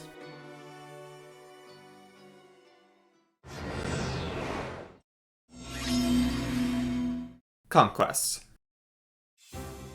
Queen has completed Garen's first trial in subduing the Ice Tribe, and we're quickly sent on a new mission at Fort Dragonfall.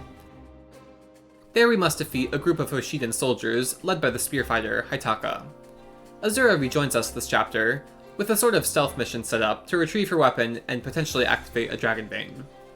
We also have our first status staff Shrine Maiden threatening us from the center of the fort, alongside some archers, as we wind our way to the Seize Point. A bit scary, but with the power of Odin and Niles on our side, I'm prepared to not just take out the enemy, but take them with us as well. While their starting positions are further away than in Birthright, we still have enough actions to defeat them in one player phase. I typically draw the spearfighters over and then kill them turn 2, but this run I realized I actually had the resources to just jump them turn 1. It was pretty tight, but I was able to one-round all 3 spearfighters, and then leave it so the archers couldn't team up to kill anyone. This prevented anyone from getting hit by the spearfighters' seal defense, while setting a strong pace. With Queen providing a huge Dragonstone dual strike, Jacob and Silas were able to kill using their 2 ranged options, while Niles one-rounded with a fighter pair-up. The archers decided to just attack Queen, who easily tanked with a Dragonstone, and I believe the Samurai moved to provide one of the archers an attack stance partner. This was convenient, as I was able to completely finish the western side of the map on the following player phase. Queen was able to Oko Samurai with a Dragonstone, Silas continued getting Okos with dual strikes, and Niles was again able to one-round. From there, I was able to send Queen south to talk to the mysterious mage Nyx, while Odin started fighting the archers across the wall. And by that I mean he just killed them all in one turn. With a Jacob pair-up and Lily's Poise, he one-rounded with fire, and while I was just intending for him to kill one on player phase, the Shrine Maiden waited to use Enfeeble until after the other archers attacked, and with guard gauge in play, he was safely able to one-round both on the enemy phase. By turn 4, Queen was able to talk to the Dark Mage Nyx, while the other Dark Mage, Odin, started drawing over enemies from the east. While Odin has more balanced combat with great accuracy, Nyx is particularly strong and fast, at the cost of being frail and inaccurate. If you couldn't tell, I'm much more excited about using Odin in Conquest, but I will eventually be making use of Nyx in the marathon. For now though, I leave it up to Odin to take choke points alongside Dragonstone Queen and Silas to clear out the dense group of enemies and reinforcements in the center of the fort, using the new Nosferatu tome I bought him to make him effectively one of our most tanky units.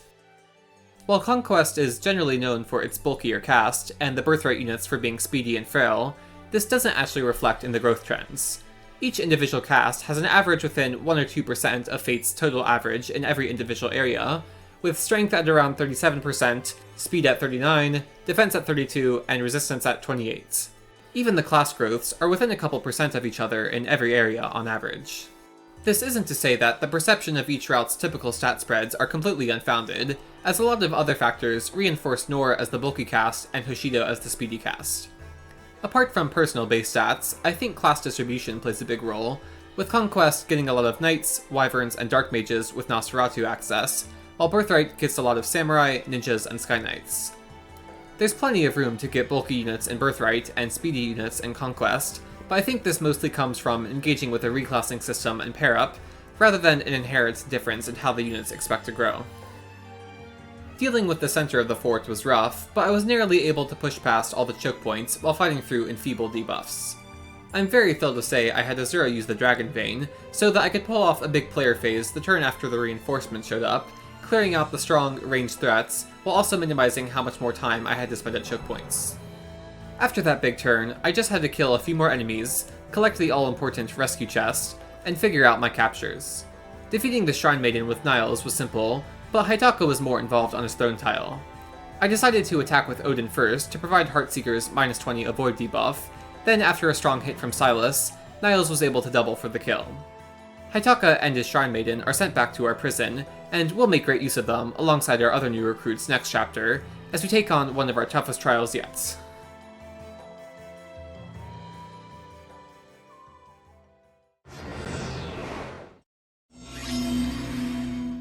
Revelation.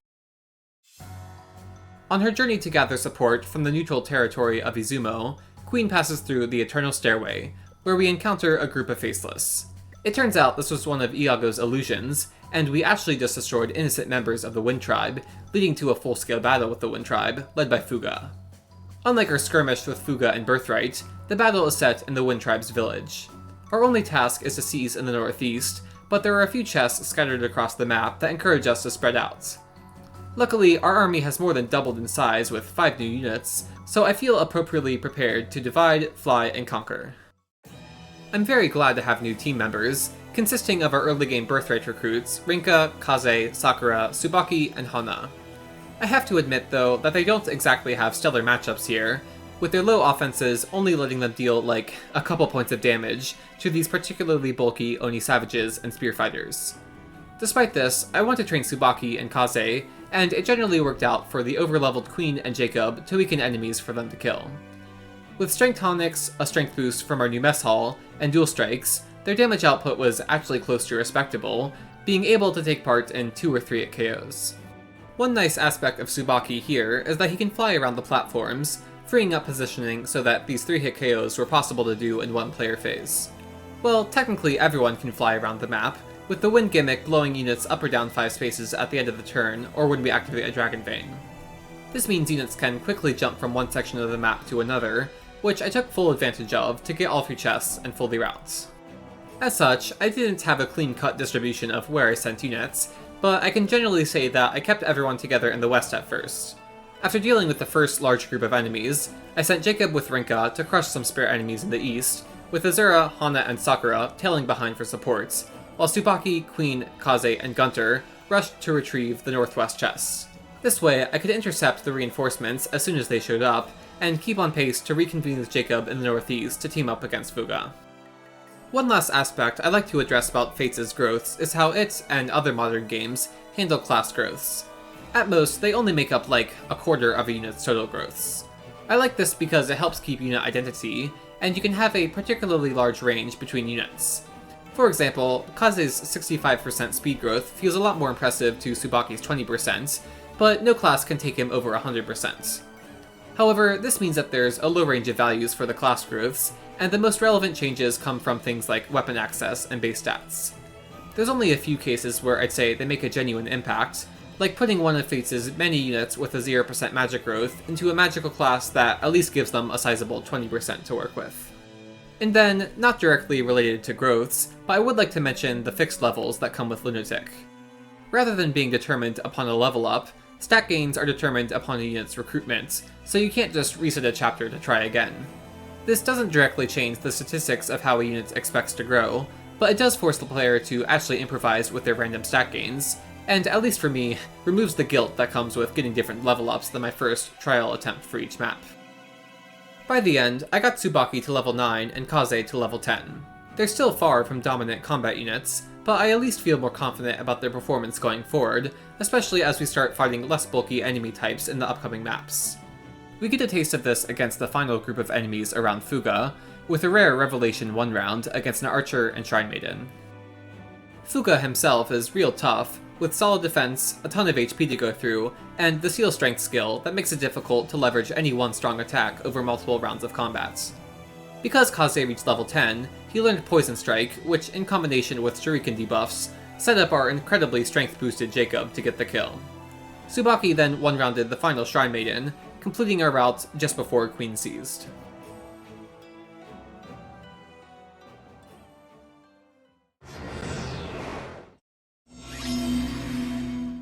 Shadows of Valentia.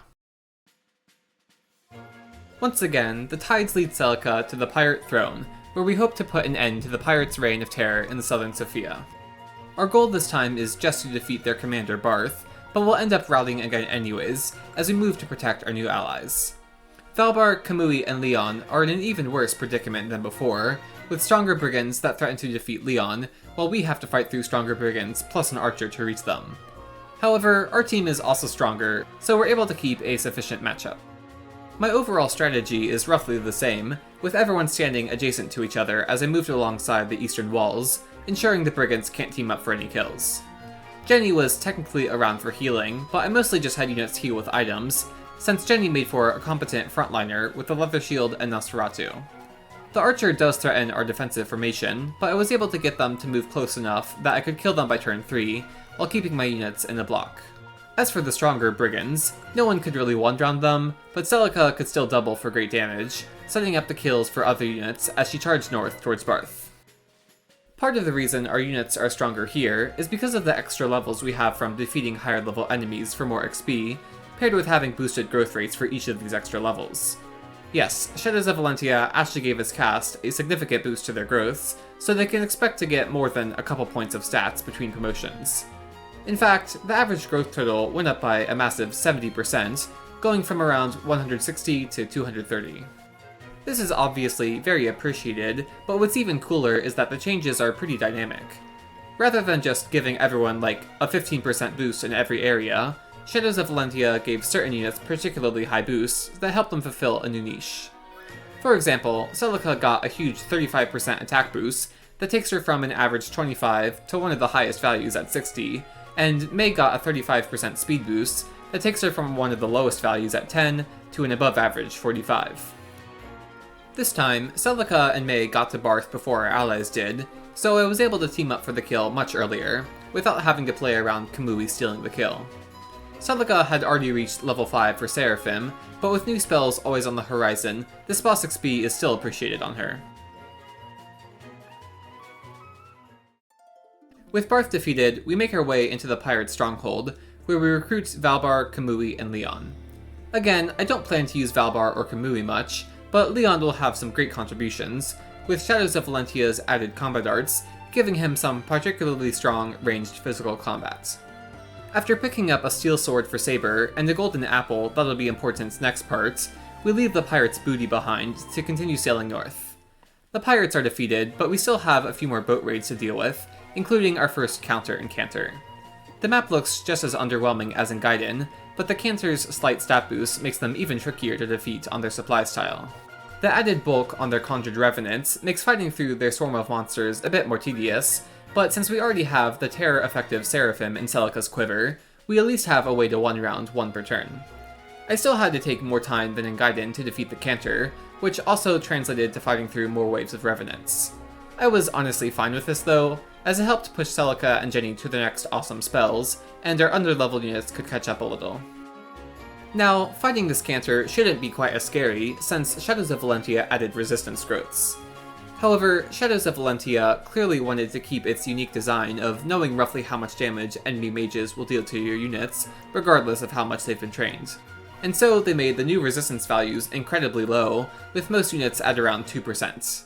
Against all odds, Jenny actually managed to gain a point already, but 1 point of resistance is really all units can expect to get throughout the entire playthrough, and that's if you're lucky. Unlike movement in Thracia, 1 point does not make a big impact for resistance, so I mostly just think about the added growth as a funny novelty, where I can point at the screen and go, whoa, a resistance level up, and then move on. Though the Cantor fight wasn't the most consistent, I was able to set up the kill for Jenny using the turn wheel to ensure I landed the right attacks, getting her to level 6. We remain cautious of the dark mysterious figures that want to capture Celica, but move on, stopping by the Seabound Shrine. Kamui is incredibly caught off guard by the Necrodragon that guards it, but as I've ensured we have Seraphim going into the map to avoid a repeat of Gaiden, I feel more than prepared. There's an extra Necro Dragon to deal with, but with Jenny being able to summon sacrificial soldiers with Invoke, we can make impromptu defensive formations that keep them both at bay, long enough for Celica to shoot them down with Seraphim. One last aspect I'd like to address about Shadows of Valentia is its added class growths. Unlike Fates and Awakening, the values are actually really low, giving a 10% boost at most. It also features negative growths that take away from personal growths, with a lot of classes having a slight defensive debuff. And what's crazy is that the negative growths actually match or outweigh the boosts for every class, meaning that class growths decrease a unit's total growths on average. Still, with no way to reclass outside of the villagers and the DLC Pitchfork item, I generally view the class growths as a convoluted way for the developers to manipulate how units changed from Gaiden to Shadows of Valentia. All I really care about is that our units have a significant tangible boost to their expected stats in some way. Combined with our new Blustering and upcoming spells and promotions, our mages are looking a lot better off, and I'm really looking forward to where they end up as we finish Act 2.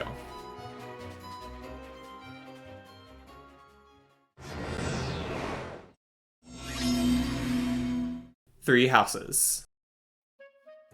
Rhea informs the Black Eagles that our next quest will be to recover the Lance of Ruin, a hero's relic stolen by a group of thieves led by Sylvain's older brother, Miklan. Afterwards, Hanneman also discovers that Queen's mystery crest is actually the legendary Crest of Flames. As for the monastery, in addition to getting access to the blacksmith, I'd also like to highlight the saint statues. Here we can spend the renown we get from quests and such to boost skill ranks, divine pulse charges, and experience. Most importantly, we can also effectively double our class mastery growth, which will prove to be incredibly useful during the next quest battles, as we set up several units to transition into their intermediate classes. One of these units will be Ash, who we officially recruit into the Black Eagles. He's just one level away from level 10, and his bow and axe boon will let him fulfill an important role in the upcoming chapter. We also recruit Marianne as our mission assistant for extra physics support, and use our previously fished goddess messengers to cook the deified fish meal, pushing us to B professor rank for 2 adjutant slots in the upcoming quest battles. I typically won't show every auxiliary battle, but I would like to briefly mention these two. They hold a special place in my heart, as the turning point for our team's power level and a demonstration of how you can squeeze a lot out of aux battles under a fast pace. Through defense stacking with battalions and the leather shield, our units can survive multiple rounds of combat, and through minimizing our offense using training weapons and mismatched battalion choices, we can ensure that enemies also survive multiple rounds. In combination with the Saint statues and Professor's guidance, this means we can send a block of units in range of every nearby enemy, and expect to gain maximum experience, class mastery points, and weapon rank in just a handful of turns. Now, I don't think there's any way to properly convey just how tight and ridiculous of an experience these battles are, given my goals and limitations. I'll admit I'm a little rusty on my LTC grinding, but I still felt satisfied in getting Queen, Edelgard, Sylvain, Ashe, and Linhardt level 10 and their beginner class mastery. And since I did this on the penultimate weekend, I had time to go back to the monastery, buy herring bait from the new merchant shops, and fish a few more goddess messengers during our last Fish of Mystery event for several chapters. This also meant I had 2 weekends for promotions. On the first, I promoted Queen to Thief, Edelgard to Lord, Linhardt to Mage, Ashe to Archer, and Sylvain to Armor Knights. Then on the second, I had Edelgard and Ashe also certify for Armor Knights, bringing their personal defense up to Armor Knight's base of 12. With our new power, the Black Eagles head towards the Thieves' base at Conan Tower, aided by the Fortress Knight of Saros, Gilbert. The map is oddly reminiscent of Shadow Dragon's Chapter 6, with a spiral layout leading to a night boss guarded by archers, mages, thieves, and more knights. However, the chest isn't under any threat, and the focus on the map is defeating its tough enemy formations. We just got our first big power spike, but I'm always looking on the horizon. So for Chapter 5, the goal is to get everyone else to level 10. Caspar, Bernadetta, and Dorothea can all reach it from getting stray kills, and while Petra is Ashe's adjutant for the chapter, he's going to get so much experience that even half of it will be enough to get her the necessary 3 levels. After distributing the first few kills, I started dealing with the central archers turn 2. I want to fight them all at once, because if you start fighting one but aren't in range of another, then they'll start moving towards you the long way. Incidentally, this will trigger every other enemy that they walk past to start moving, resulting in a massive cluster of enemies barreling at you. However, because of the archer's positioning, To be in range of the far western ones, you also have to be in range of both eastern ones, and they can easily team up for kills with Poison Strike. My solution was to distract the eastern archers to attack into my weaker units, while leaving Ash in range of a western archer. He was able to counterattack since he also has bow range +1, one-rounding with a steel bow plus and some greenhouse stat boosters. I was then able to have Ash and Queen one-round 2 more archers on the following player phase, and defeat the priest with Bernadetta, leaving just 1 archer alive that everyone could survive in the enemy phase. From there, I had Edelgard, Caspar, Hubert, and Linhart stay behind to retrieve the chest and defeat the southern reinforcements that decimated Gilbert, while everyone else continued on their spiral path, safely taking on the small cluster of enemies one at a time. At first glance, Three Houses seems to see a return to huge growths, with a personal total average value that roughly matches Awakening at around 290. However, Three Houses effectively continues the gradual decline since Awakening, with total class growths only averaging at 40. Also, a contributor to the personal total average is the new charm stat used for Gambit hit rates and damage, so even when we take into consideration class growths, most areas like strength, speed, and defense have growths that are, on average, on par or even lower than games since the GBA era. That said, I do like how the charm growth was implemented, with values that match the other combat stats, and incremental charm boosts actively impacting how your units match up against enemies on a chapter-by-chapter basis when using gambits. As for class growths, Three Houses seems to take inspiration from Shadows of Valentia, in that there are a fair amount of negative values, and even the positive values are negligible. At most, classes give like 30% HP and 10% in a couple other values, with a few rare cases of 15 and 20%. Also, like Shadows of Valentia, Three Houses has the style of class bases that brings you up to a certain threshold when you certify for a class, but Armored Knight's defense is one of the few cases where units actually expect to go up to a threshold, and units actually get most of their stats from their level ups.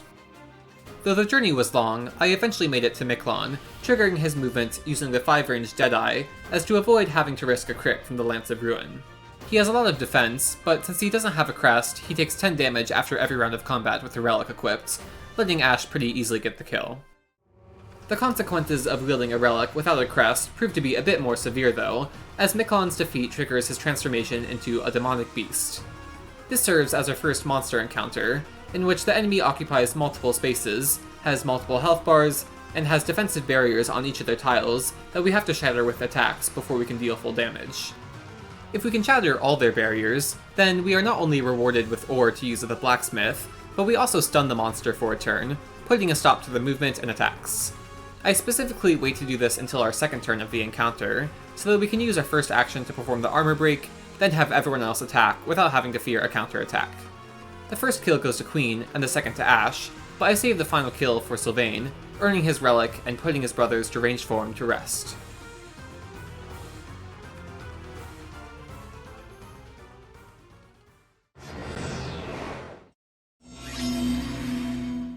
Fire Emblem! Engage!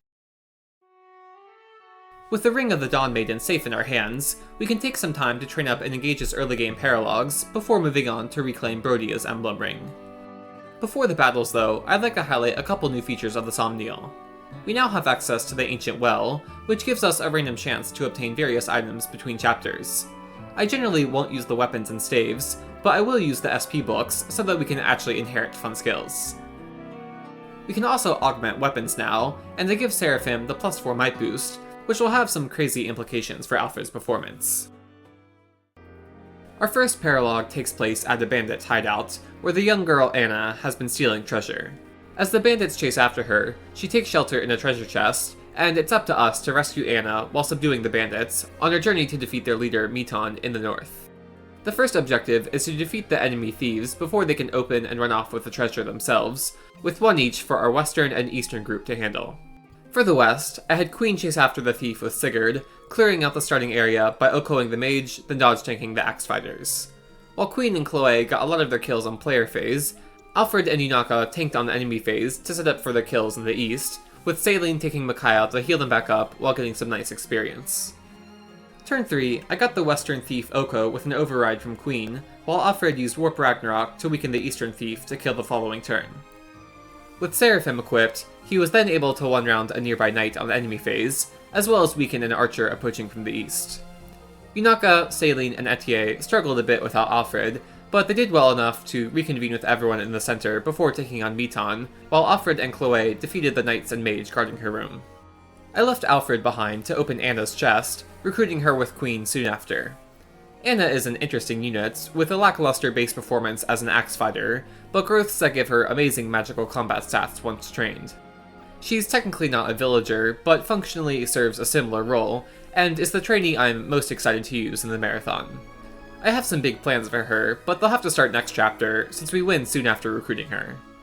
Chloe defeated the frail Meton's first health bar with the Lodestar Rush, then Queen galloped over to get the second kill that Alfred set up with Warp Ragnarok.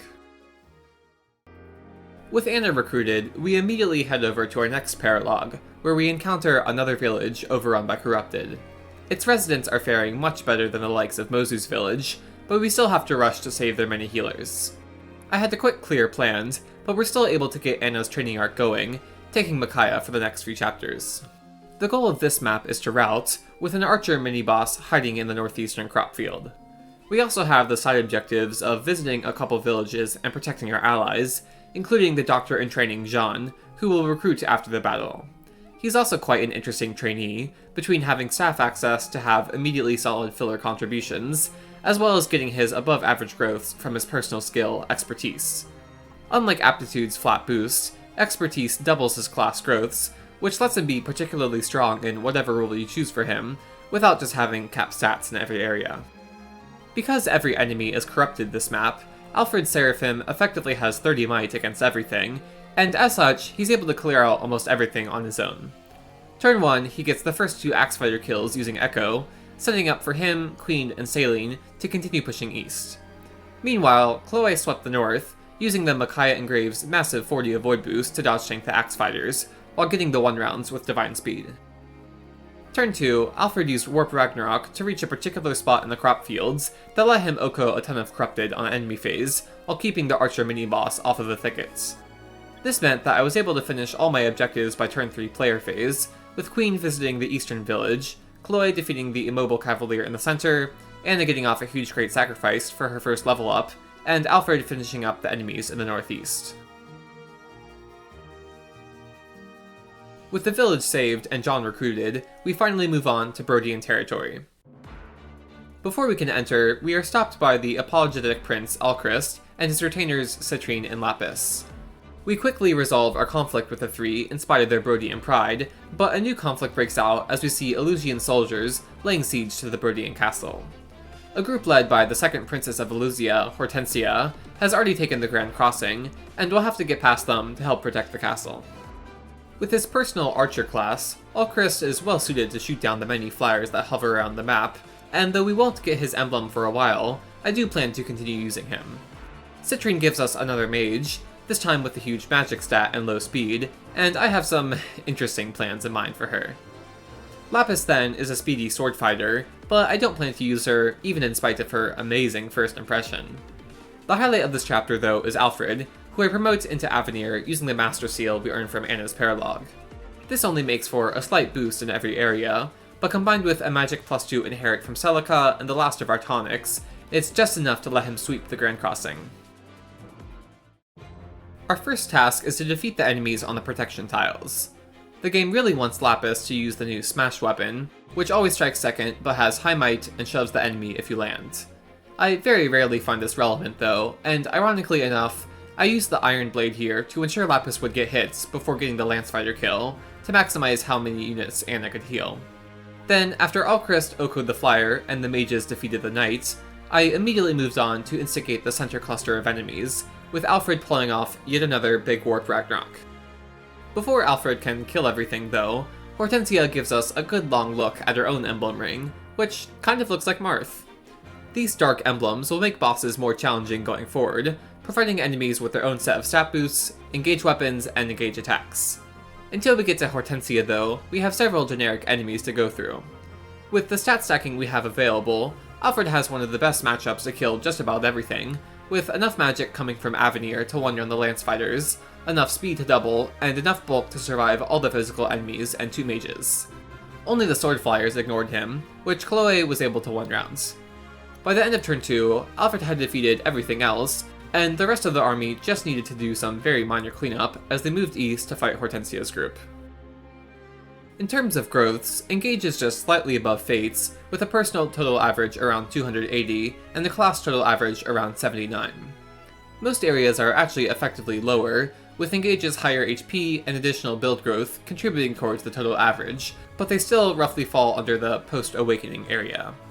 What I find most interesting is how the class growths are handled, with a range of 30% in most areas, meaning units can expect to see a significant change in stat growth, depending on how you engage with the free reclassing system. It also synergizes well with Engage's version of Aptitude, as Jean's expertise can give him upwards of an extra 30% in an area if you put him in a specialty class like Berserker. As for build, Engage's growths are lower than Thracia's Con on average, with most Engage units leading towards 10%, while Thracia had its fair share of units in the 20s and 30s. As with all universally low percent growths, I think its rarity in Engage makes it feel exciting to get, but I wouldn't mind build in particular being a bit higher for at least a handful of units. Still, I think bringing back build as a separate stat is cool, providing a more interesting dynamic and weapon choice that changes as the game progresses. And then, my favorite aspect of Engage's growths is its option for a fixed mode, in which units get level ups following their averages. As someone who likes to thoroughly plan out teams and strategies, I find this very satisfying, and I get enough replayability from the massive variety of other choices the game offers, like unit emblem pairings and reclassing. I understand that not all players feel this way, and I'd only like to see it in the future as an extra option, so players can have the experience of improvising with whatever stats they end up with, if they so desire. I was actually able to defeat Hortensia turn 4, but since I wanted to go for a complete route, I used Obstruct to complete a defensive formation against Hortensia and Goldberry after defeating Rosado. With more of my army around turn 5, I was safely able to get the first Hortensia kill with Alfred and the Goldberry kill with Queen. And then for the second Hortensia kill, well, I just couldn't resist setting it up for Anna, who just barely reached with a hand axe. She still needs a little more time for her magical growths to really kick in, but her performance should at least be on par with Alfred soon, which I of course mean in the best way.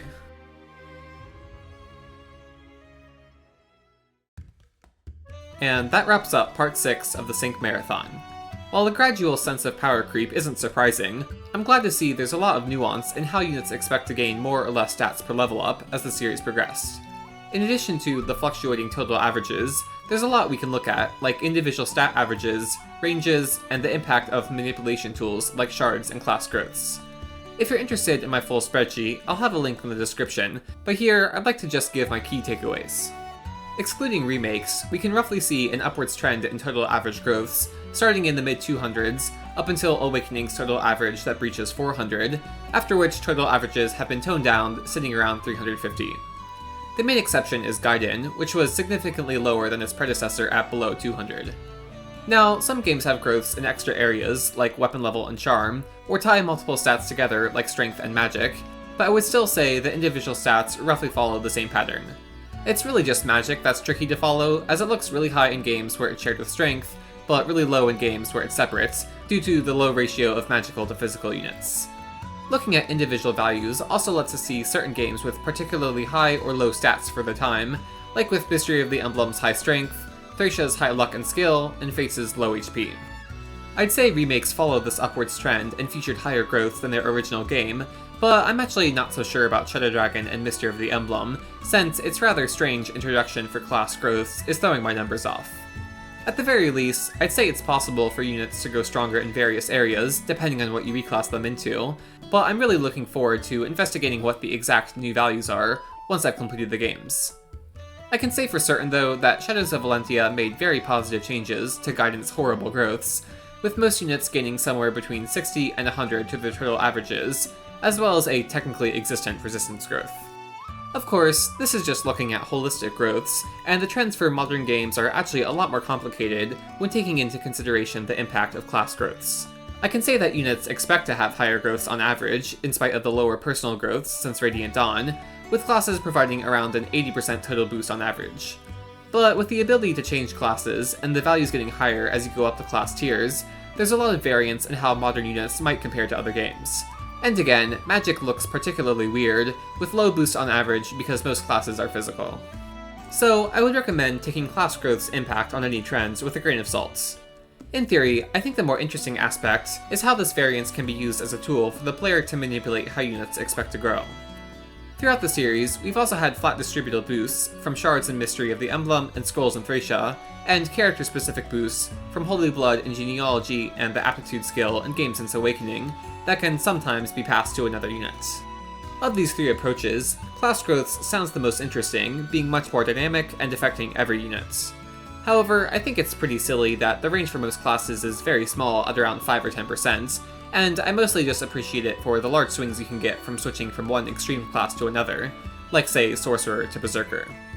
Otherwise, they pretty much just exist, so I can waste time staring at tables on Serenus Forest when planning out builds. Flat distributable boosts are much better at providing these big swings, and the player has a very strong influence over how their units grow. This style is weighted in favor of a few select units though, and the ability to stack huge boosts in every area facilitates their usage as a tool to create one or two super units. I'll say this is a very bold design choice, fitting for the earlier experimental games, and I actually wouldn't mind something similar coming back with a couple changes. My main concern with Shards and Scrolls is that they were abusable and not very thoughtful to use outside of trade chains, and I think limiting them to one per unit, potentially with a small downside, would make them more engaging while still allowing the player to choose a unit to be particularly stronger in one area than normal. As for boosts like Holy Blood and Aptitude, I think their character-specific nature limits how much they can actually be seen as a tool for the player to take advantage of. Rather, I mostly think of them as a way of integrating the narrative and personalities into a unit's gameplay capabilities. In a way, I actually prefer this to something like class growths, because if the player isn't getting to interact with their units very strongly anyways, then a narrative connection is arguably making a greater impact on the game experience as a whole. This is why I really like Engage's version of Aptitude, since Expertise not only connects to Jean's potential as a character, but also makes him a thoughtful unit to use within Engage's reclassing system. Even with all this in mind, I can't say which game has, the best growths, but if I had to point out a few I found particularly interesting, I would say Thracia, Shadows of Valentia, and Engage. On top of the bold and iconic Crusader scrolls, Thracia also has the unique build and movement growths, with movement again being a bold decision with some fun implications on the gameplay, and build synergizing well with Thracia's focus on rescue drop and capturing enemies. Shadows of Valentia may not have the highest growths, but I really appreciate it for how it not only improved on Gaiden, but gave units new stat niches. Adding resistance growths just to use such low values is a little funny, but I suppose it still works to create distinct matchups against the game's prominent magical enemies. Lastly, I think Engage has a satisfying set of values between high personal growths that ensure units get key stats every other level or so, and class growths with a high range of 30% for most stats. It also has my favorite version of Aptitude, and brought back Build as a growth, which doesn't necessarily connect to Engage specifically, but I enjoy seeing the modern games experiment with some older design choices again. Let's just hope the games stray from the extreme lows of Gaiden, and that we don't get another sequence of power creep before we end up with growths even higher than Awakening, as funny as values that break 100% can be. Our training arcs aren't all done yet, but we're off to a great start, and we'll get some big power spikes as we progress out of the early games. In Genealogy, we'll scrape out our first promotions after some careful arena usage. In Conquest, we'll get a surge of some critical units for the team as we take on its famous Chapter 10, and in Shadows of Valentia, we'll wrap up Act 2 with a very special promotion. Meanwhile, Radiant Dawn's Part 2 will start, as we move past the Dawn Brigade onto bigger and stronger armies. Now, there are a lot of ways you could take a discussion on growths, so if you think I missed or didn't have time to cover something, feel free to let me know in the comments. As always, you can check out the description if you'd like to join the community Discord, vote for next part's topic in the community section, and if you enjoyed the video, consider leaving a like and subscribing to support the channel. Thanks for watching, and I'll see you next time.